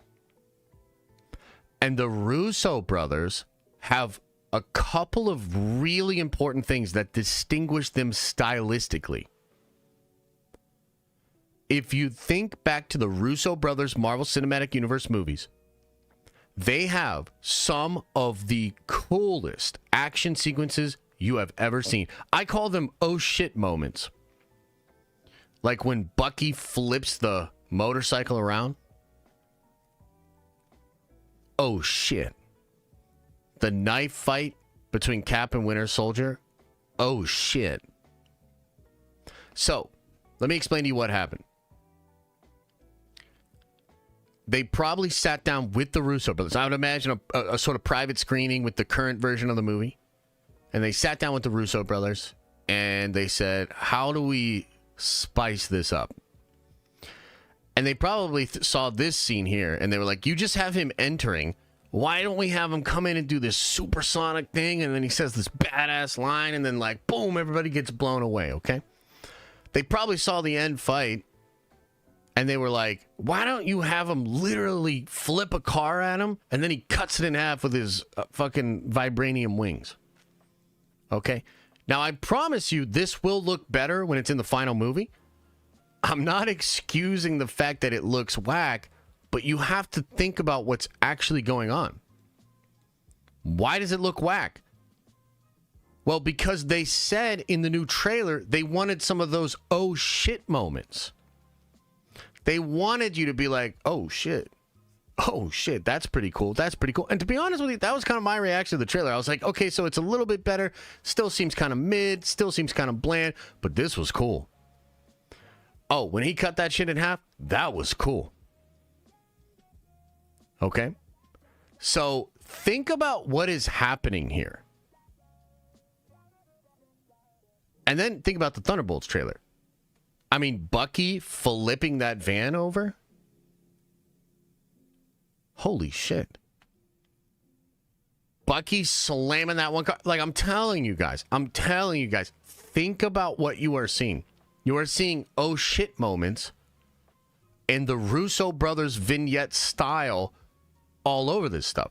So I feel pretty strongly that the Russos came in, they've looked these movies over, and they have diagnosed what could help, and it's their style.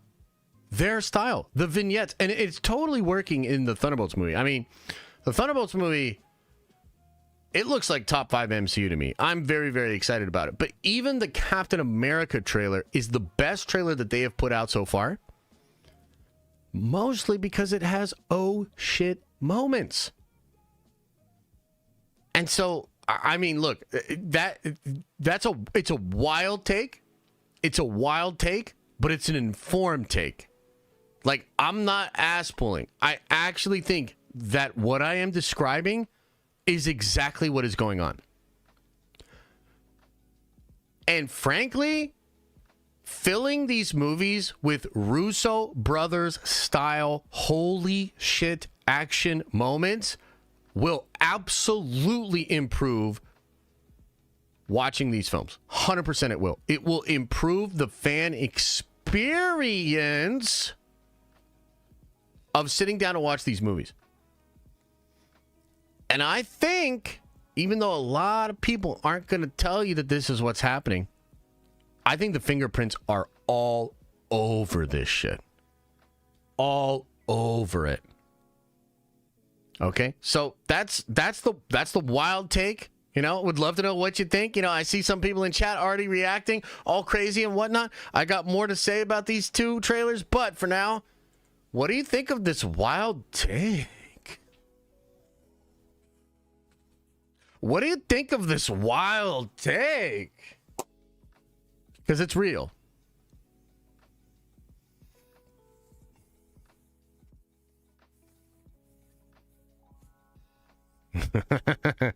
Russos, we'll see. See, what you want to do is turn this from a shit movie into a oh shit movie. Exactly. Exactly.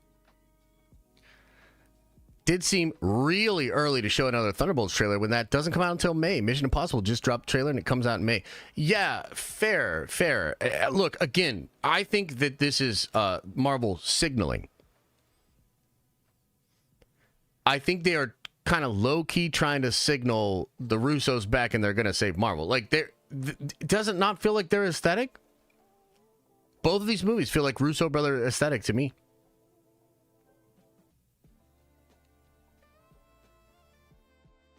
These are one-to-one Civil War shots. Some of them are. I'm telling you, that's how they think. And by the way, you can see this in their other work too. I didn't like Gray Man, but you could see their brain like being like action set piece to action set piece to action set piece. The Extraction movies are a great example of this too. Like action set piece to action set piece. So like I'm telling you, like dead ass. Because look, think about it from this perspective. Right now, Marvel is testing these movies internally. Now, luckily, Thunderbolts is testing really well internally. Oh my God, we're so lucky that we're getting this Thunderbolt movie. It looks incredible. I'm very excited for it. But Captain America 4 has been testing very poorly. And we know even up to a year ago that the action scenes were something that was coming back negative. Like the people were saying like, the action isn't that cool. Well, what do you think the Russo... Like, you think about it, man. They bring the Russos back. They have producing credits on this. That actually broke before we found out they were officially coming back to Marvel. You remember? Remember? Russo Brothers producing on Captain America. Oh, what's it mean? Maybe they're back? Nah, can't be. Nope, they're back. It was announced in the Hollywood trades that their deal is not just for those two movies, that they have purview over multiple Marvel films. So you think them getting a big old fat check, coming back to do these two big Avenger movies, you think they're not going to have a look-see at the films coming out next year? So that's a W. Now, I don't like the bad CGI. I don't like the stanky leg Cap landing. But it's still a cool scene, and I think they can make it look better. They got a little time. They can make it look better. And, dude, give me more of this kind of shit, bro. Less of, you need to do better, Senator, and more of, like, wait for it. Boom! Like, come on, man. We're trying to see a fucking dope-ass action movie. Like, that's what it's about. Okay, another point about the two movies, and I find this to be pretty interesting, too. This is a tale of two films that went through a lot of changes from their conception to their completion. And it's wild that one of them seems to have landed, found its tone. And I mean, like for real, Chad, how hyped up are we about the Thunderbolts trailer? Like, come on, man. That was hype, brother. I am very excited about Thunderbolts. I said it in the stream Saturday. It looks better than Deadpool and Wolverine. That's not cap. It looks better than Deadpool and Wolverine. I am going to have so much fun watching that movie. And we haven't even seen the Sentry yet. We haven't seen one single little yellow flicker of energy. And I'm still hyped for that shit. I think it's awesome. I thought it was fire, bro. Like, surprisingly great. Was singing the music all weekend. Like, dude, it was killing it. Great trailer. But this does kind of bring an interesting question to mind. Why is one of these movies able to change and find its tone? Because again, guys, go look at the original logo for Thunderbolts. Go look at the original lineup for Thunderbolts. Ghost suit doesn't even look the same. Right? So why does the one movie make all the changes and work out? And why does the other movie make all the changes and not work out? At least not in the same way. Part of this question was brought on by some people that we were talking about or talking with in the Discord over the weekend. And I think it's a legit question, right? Somebody asked, has Marvel ever been able to spend a bunch of money, make a ton of changes to a movie, reshoot the shit out of it, and actually make it really good? And the honest answer is, yeah, a lot. In the first 10 years, they did that all the time. They shot Iron Man without a completed script. You know what I'm saying? Like, they scramble. That's what they do. But lately, of course, it has not worked out as well. You know, the Marvels, the reason it's the biggest box office bomb in the history of Hollywood is because of the reshoots. It's not because of its originally allocated budget.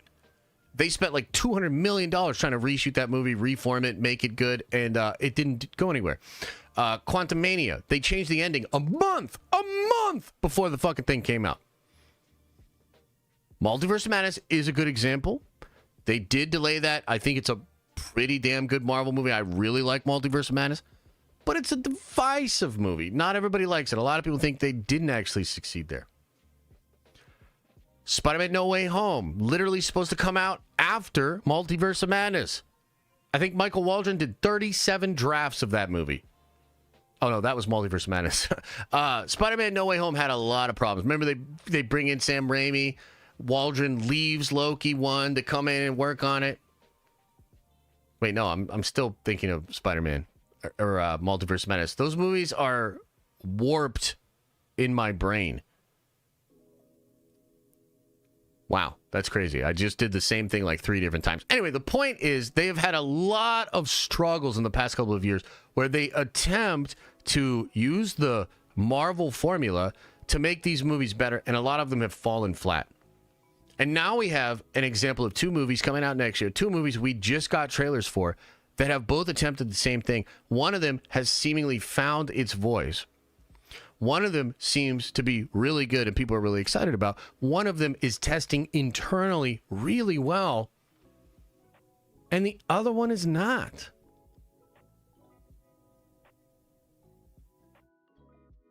So what could be the answer there, chat? Any ideas? Any thoughts? Why does one work out and the other doesn't? And by the way, this is not an obituary. I think Cap will be decent, hopefully, and they have time to make it even better. They're reshooting it like apparently right now. Machine isn't likable. Are you talking about who's Machine? Oh, Mackie. Okay. Mackie? Maybe. Maybe.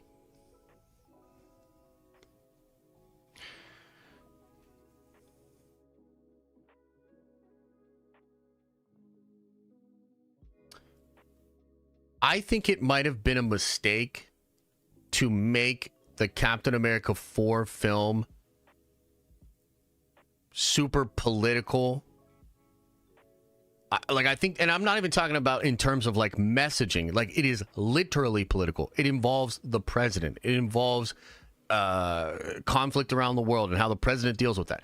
It involves reassembling the Avengers, possibly state controlled. It involves an agent from fucking Mossad. You know what I mean? It's like, I feel like that was perhaps a bad move. And I know that things are a little tense right now in the wake of the election. But I'm going to be real. I think they were just as tense, if not more tense, when Marvel made the decision to make Captain America 4 a political movie. I think that's part of the concern there. But you know what else?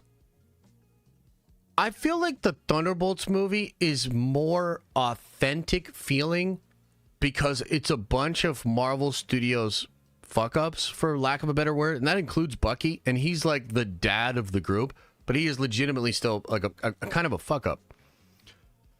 So I feel like there's something charming happening with Thunderbolts. We have a bunch of Marvel's fuck-ups put together in a really interesting way. It feels funny. It feels authentic. It doesn't feel like it's heavy-handed in any way. And it just seems like it's going to be really entertaining and fun.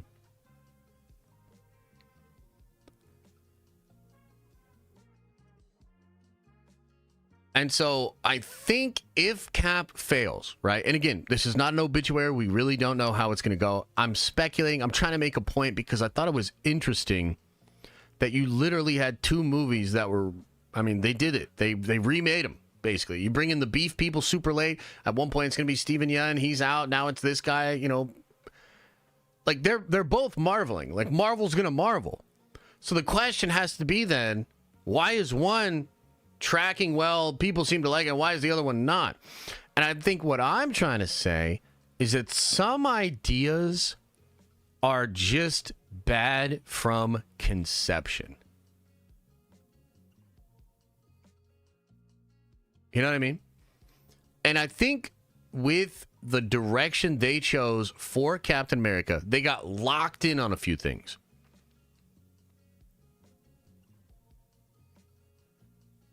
And because I think they were unwilling to completely abandon some of these things, it's just, I don't know. You know, it's going to be interesting because to me, like, this is totally flipped. When we were talking about Captain America 4 years ago, and we were talking about Tiamat Island, adamantium, you know, there was just a lot of hype shit, bro. We were like, whoa, that's crazy. Are they going to bring in mutants, Weapon Plus, Weapon X? Whoa, like this shit's like wild. Like, it's so cool. Oh, Red Hulk, maybe other Hulks too. Seems like they're building World War Hulk and all those sort of things, right? There was a lot of stuff that was seemingly exciting about that. And yet the reports are that, like, from the screenings, it's all feeling very bland and flat. Partially because, like, they had to change the name. They took out Israel and all of that stuff. You know what I mean? They took out Isaiah Bradley shooting at the president. Like, they've basically been on the back foot with this film, I think, because they flew a little too close to, like, real world issues, both political, both culturally. Like, I just think that's probably not the move, man. And so, like, I wanted to bring that up because I think it's kind of an interesting comparison. I wonder if you guys have any thoughts about that. Because we got a movie, like, you know, you can think about it. You got Falcon the Winter Soldier. One of the dudes becomes Captain America, gets a big movie with Harrison Ford. The other one becomes depressed Winter Soldier homie that's now going to be the, like, dad of a bunch of Marvel fuck-ups. And I think most of us are legitimately more excited for Bucky's movie.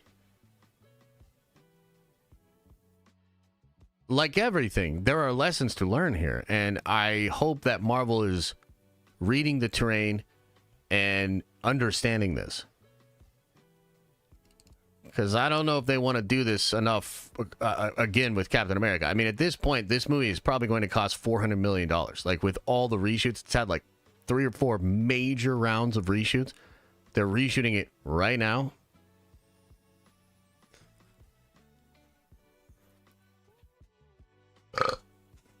Bro, to your surprise, I think MAGA Hulk is going to sell and go viral. I don't think so. Just because I don't think Marvel's going to double down on it. I think President Ross and Red Hulk are going to be, like, non-political as possible. But I think because they're going to try to strip out all the stuff that they think could, like, piss people off or trigger people, that's going to allow for people to imprint what they think onto it perfectly. So it's like, in one way, they're trying to kind of, like, make it more palatable, but instead it becomes like the perfect blank slate to imprint exactly what you think it is onto it. But fans will make it MAGA Hulk. I mean, maybe, and maybe some fans will, and maybe there'll be a group that really supports that and likes that. I just don't see it, brother. I see a lot of those people in those groups as being super antagonistic of Marvel doing anything political.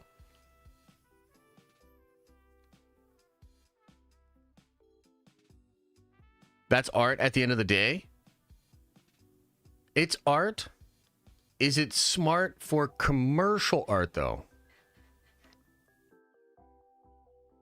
You know what I mean? Like, and by the way, again, like, the movie might be fine. The movie might be fine.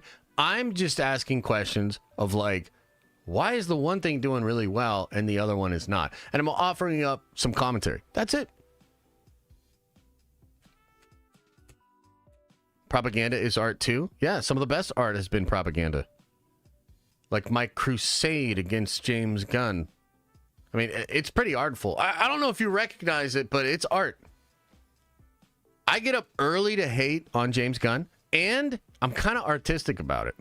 No, not autistic. Artistic. I'm artistic about it. What happened to no politics? Well, is it my fault that Marvel made a president that turns into a big giant red monster? Like I'm not talking about politics because I want to talk about politics. I'm talking about politics because Harrison Ford was hired to play the president of the United States in an election year. You know, now look, they delayed it, but hey, don't get mad at me. Don't get mad at me.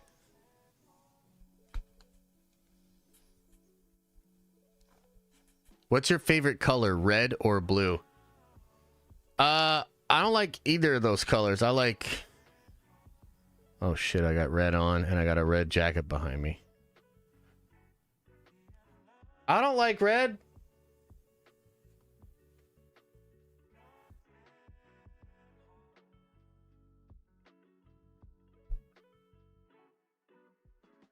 This fucking thing. It's fucking...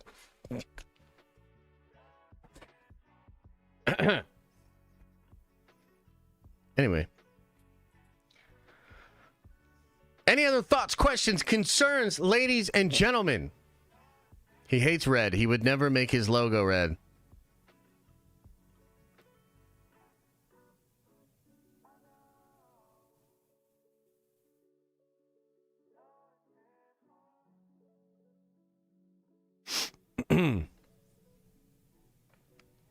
Pink eye? Nah, I don't got no pink eye.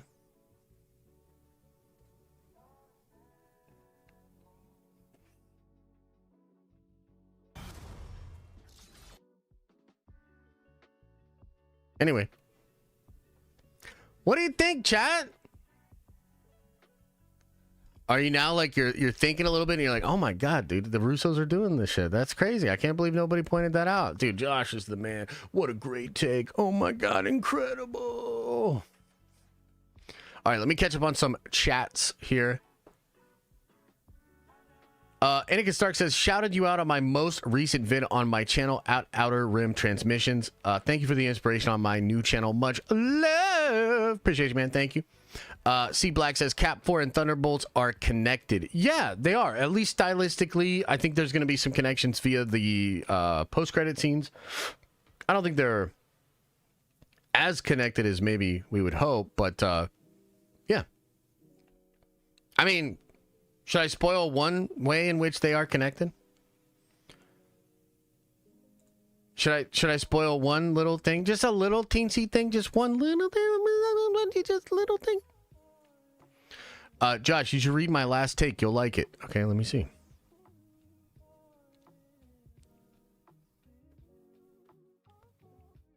Wait, where's your take, bro? I don't see it, bro.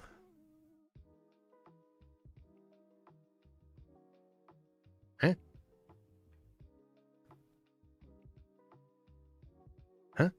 I don't see it. Did I miss it?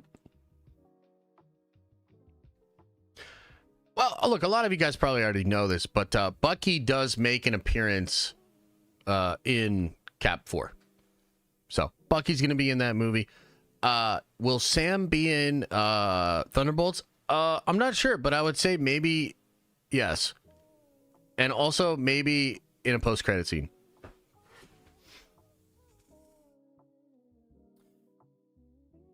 Yeah. Let's see here. Kaylin says, remember the article or rumor that the Russos would oversee all MCU projects leading to Secret Wars? Oh, yeah. That's kind of what I'm saying, bro. That's kind of what I'm saying, bro.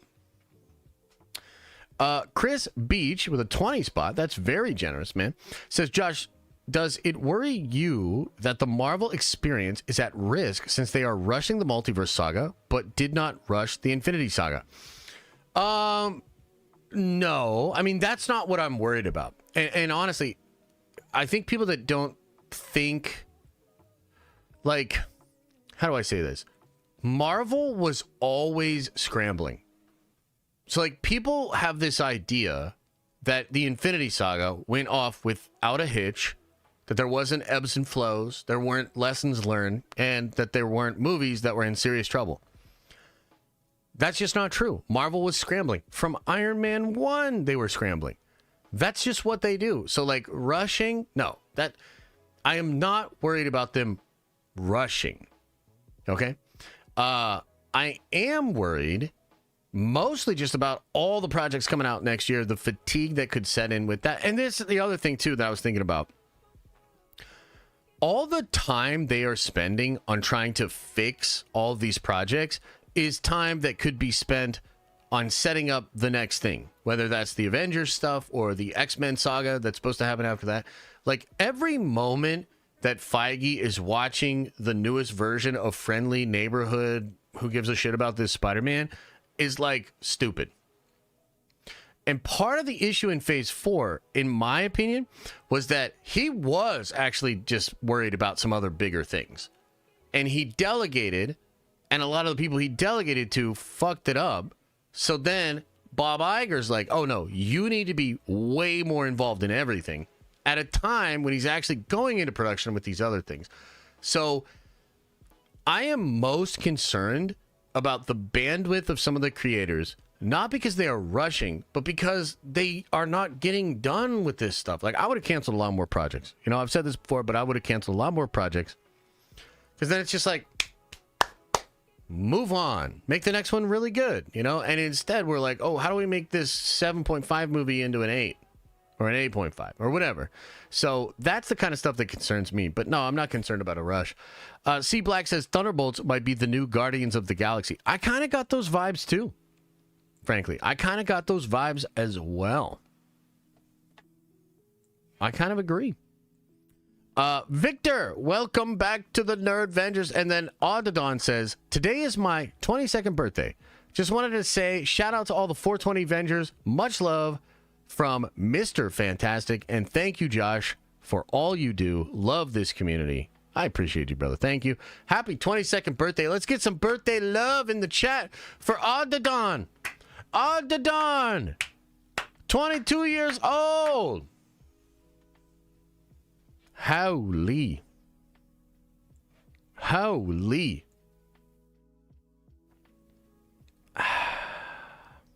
Short Grandpa Doom gonna spank Kang? Yeah, maybe. 8 out of 20? I don't believe it. They're not. That's not accurate. It's fake news. That's not accurate. Fake news.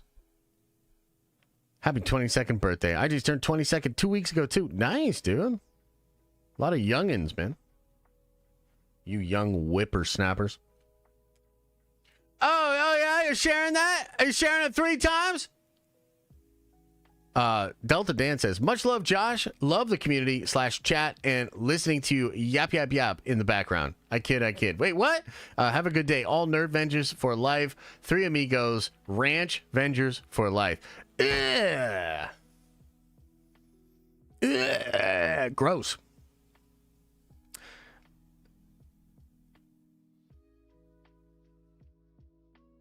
Yeah. All right. Any other questions, comments, concerns, ladies and gentlemen? That about does it for today's show. You know what I wanted to do tomorrow, and I wonder how you guys feel about this. I kind of want to just read all of Jonathan Hickman's New Avengers and Secret Wars. I think that would be cool. And here's why. Right now, there's a lot of scoops and a lot of stuff coming out about Doom and about Secret Wars and the Multiverse Saga. Okay? And I realized something about reading comprehension the other day. So there's like so many people that keep saying that Dr. Doom did mind tricking shenanigans to make Wanda want to marry him. And like, they are completely wrong. I reread it again. And I'm like super disappointed in the actual reading comprehension that's out there that people have. And I was like, dude, this is crazy. So like, what if we actually read all the issues together and we wrote it down, we like thought about things. We broke it down together. We kept track of different ideas because I want to fully understand what actually happened in those stories so that we can understand when a piece of information is dropped about a movie and we think about the comics, we can really understand them. Yeah. No. People just, like, their reading comprehension is so bad. Like, it's so bad. So, like, I was rereading Children's Crusade because I was like, why does so many people, even Rob from Comics Explained, I was like, why does so many people keep saying that he did mind control shenanigans to trick her into marrying him when in the actual story, after she gets her memories back, like this, like I'm telling you, like I was shocked. Literally after she gets her memories back and learns everything, she has her full memories back. She goes back to Victor and is willing to marry him. After that. Okay? Then, after that, there's a part where, like, Wanda says, basically, like, you can't control this power, Victor. You know, please don't do it. I will absolutely marry you, but you cannot do this. You cannot control this power, etc., right? So then he gets mad. Doom gets mad. Then he takes credit for House of fucking M. So let me ask you guys this. How many people out there will say that it was actually Dr. Doom that did House of M? Not many people. Because he obviously didn't do it. Okay? And then, like, I realized in the very next issue, they're actually talking about, and I'm just telling you, dude, the reading comprehension of people is like through the fucking basement. Because when you read the actual issue, they have an actual conversation about this. And Scotty Summers is basically like, you know, look, Doom said this, but we can't trust him. Even if that is true, it doesn't change anything, etc., etc. And then, you know who has the W take that makes it all make sense? It's actually Wolverine. Wolverine says, a man in love will say anything. And so I can't believe that people read that actual story and come away thinking that, number one, they didn't actually love each other. Number two, that it was all Doom. Like, if they believe that, then they also believe Doom did House of M. Do people believe Doom did House of M? No. So it's like crazy to me as I was reading it. I was like, man, these motherfuckers do not actually think. So I think it is maybe incumbent on us to actually read that shit together and, like, break it down like a fraction. Because it's like, I just don't understand, man. Like, I feel like people don't understand what subtext is. It means literally below the text. Like, come on, man. Like, it's just funny to me. So I thought it would be useful for us to, because here's the thing. The Nerdvengers are the smartest nerds out there, bro. Like, we have the most intelligent community. The people that fucks with me and the people that fucks with this community are really sharp, really smart. And so I think it's maybe our job to actually break this stuff down and bring subtext and reading comprehension back to this nerdy discussion. Because it is not here right now. So I kind of thought that would be cool. I don't know. I mean, you know, give it a shot. You know, it's a lot of issues. It's going to be a long stream. And it'd probably be both sides of the whiteboard where we're going to take notes, talk about different concepts. Because the thing about Hickman, too, is like, these are layered ideas. Children's Crusade is not even deep. It is not a deep story. Jonathan Hickman's stories are. So, like, they're really worth breaking it down. Yeah, it's just like you got to lock in. And then it's like, I think people just have this, like, surface level emotional reaction to the story. And then they just decide in their head that's what the story was. And I couldn't believe it. I was like, why are all these people saying this? And then I read it again and I was like, man, was I wrong?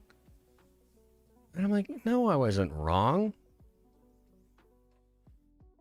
Holy shit. So maybe we'll do that tomorrow. That kind of sounds fun. Heavy Air, thank you for the diamond, brother. Appreciate you. Read Jared's take. Okay, where it is. Okay, Josh, don't you think they did a disservice to Sam Cap because they never defined what happened to Steve Rogers and people want him as Cap?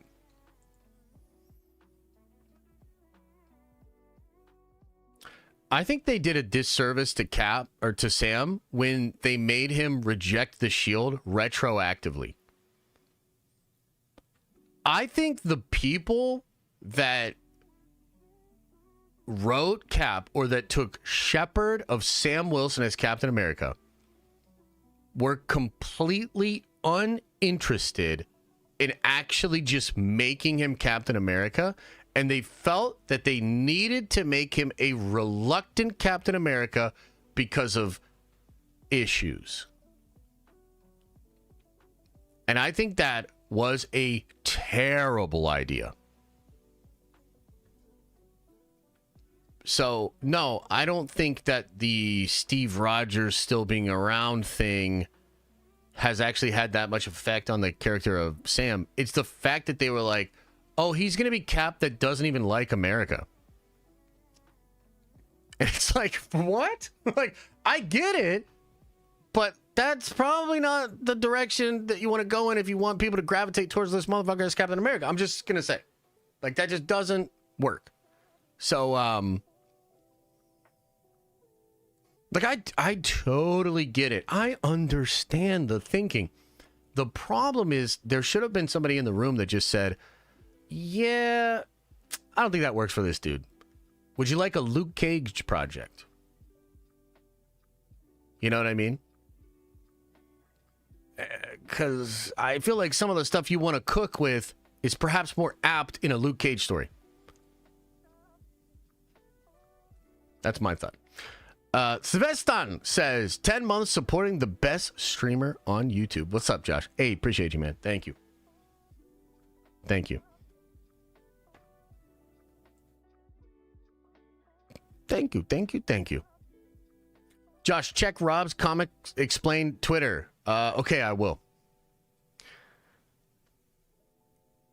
All right, chat. Is there anything else we should go over today? Anything else? Should we call it? We'll be back at it tomorrow. I think we'll be live in the afternoon. It'll either be noon or 1 p.m.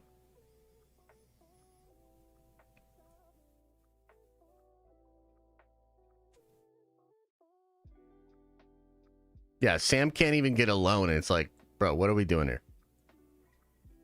I understand the desire to tell that story. I understand I understand wanting to use a high-profile character to show something that you think people should see. I absolutely understand that. And by the way, that's valid. But I think you also need to understand that you put the character on the back foot. You made that an unlikable attribute. I mean, guys, this is actually very similar to Rey and Kylo. One of them gets treated with kid gloves because of optics. The other one is an afterthought and is interestingly put through conflict, which allows the audience to grow with them and be endeared towards them. So ironically, the dime store Captain America, I think more people like him. Legit. And that is fucking wild. You know what I mean? And that's not, I didn't do that. You guys didn't do that. Anthony Mackie didn't do that. Homie didn't do that. No, the writers did. The executives did. The directors did. Like, the storytellers allowed that to happen. Might be unpopular in certain bubbles, but Oz calls it's like Sai sees it. So that's the take.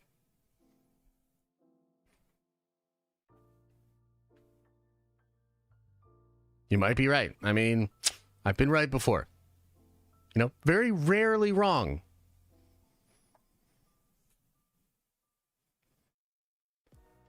What you're saying is that Marvel should have done better. Yeah. No, yeah, absolutely. But also, like, understand too. Understand. I am not being inflammatory when I say this. I mean, maybe a little just because I'm trying to be entertaining. I'm not digging my heels in one side. I'm not trying to grift off of people's anger. I'm actually trying to shine light on the situation. I'm actually trying to get people that are either fans or perhaps even the people that are creating this stuff that are looking out into the fandom and being like, bro, where did we go wrong? I'm just trying to offer up some examples of where you might have gone wrong. Because I care. You know what I mean? Like, I'm very passionate about these characters, what they represent, how fans engage with them. I mean, I kind of think heroes should be heroes, you know? I kind of think that movies are like a meditation you do while you're still awake. And you might say that certain things that are happening in the movies don't represent the real world. I would argue, I think a lot of people don't go to the movies to experience the real world. They want to experience this like waking meditation that is being captured by a great story and being, you know, really invested in a fun experience, you know? I just don't think people, especially the sort of mass appeal audience that is that 4-quadrant big IP audience, I don't think they go to movies to like learn about the real world or like the real history. You know what I'm saying? So that's the take. Which is why Venom 3 was fun. Exactly. Everybody wants to see themselves as just some regular dude that's got a alien best friend that can give them all sorts of cool powers and abilities. Come on. Also, what are you guys going to do if Venom 3 makes more money than Captain America 4? What are you going to do? What are you going to say? What are you going to do?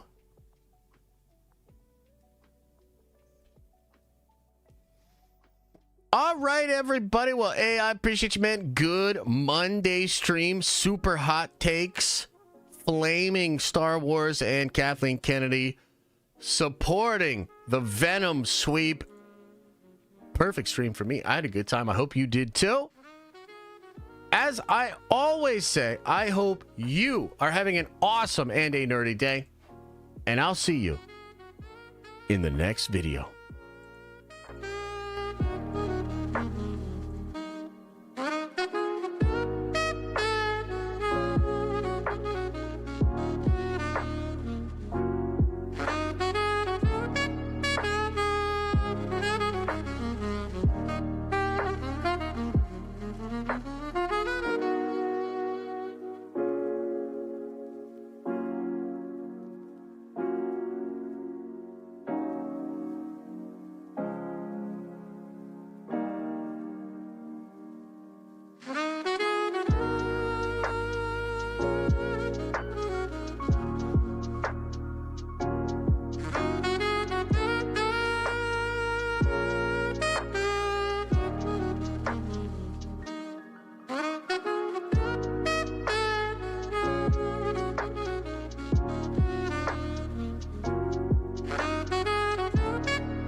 Is everybody gone?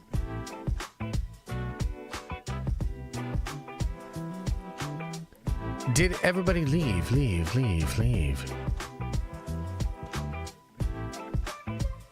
Man, I'm just really excited to see that Victor dude from Penguin. Like, I want to see him in, like, the next thing, you know? Like Penguin wasn't really for me, but, like, he was really good in the show. So I'm excited to see him maybe Batman 2 in 3 years. That'll be cool. So that's going to be chill. Ah, what a happy day, huh? What a happy day.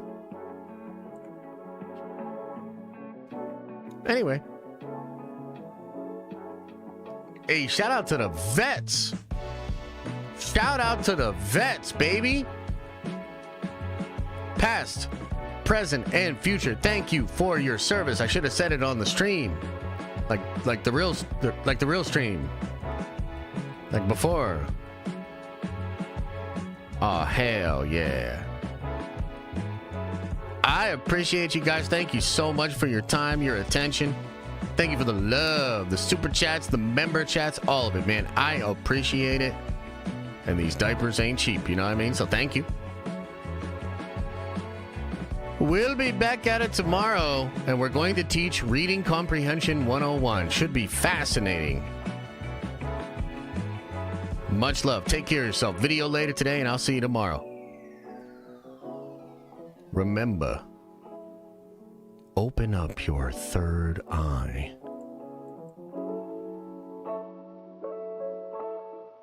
And wash out your stinky butthole. The butthole. Wash it out.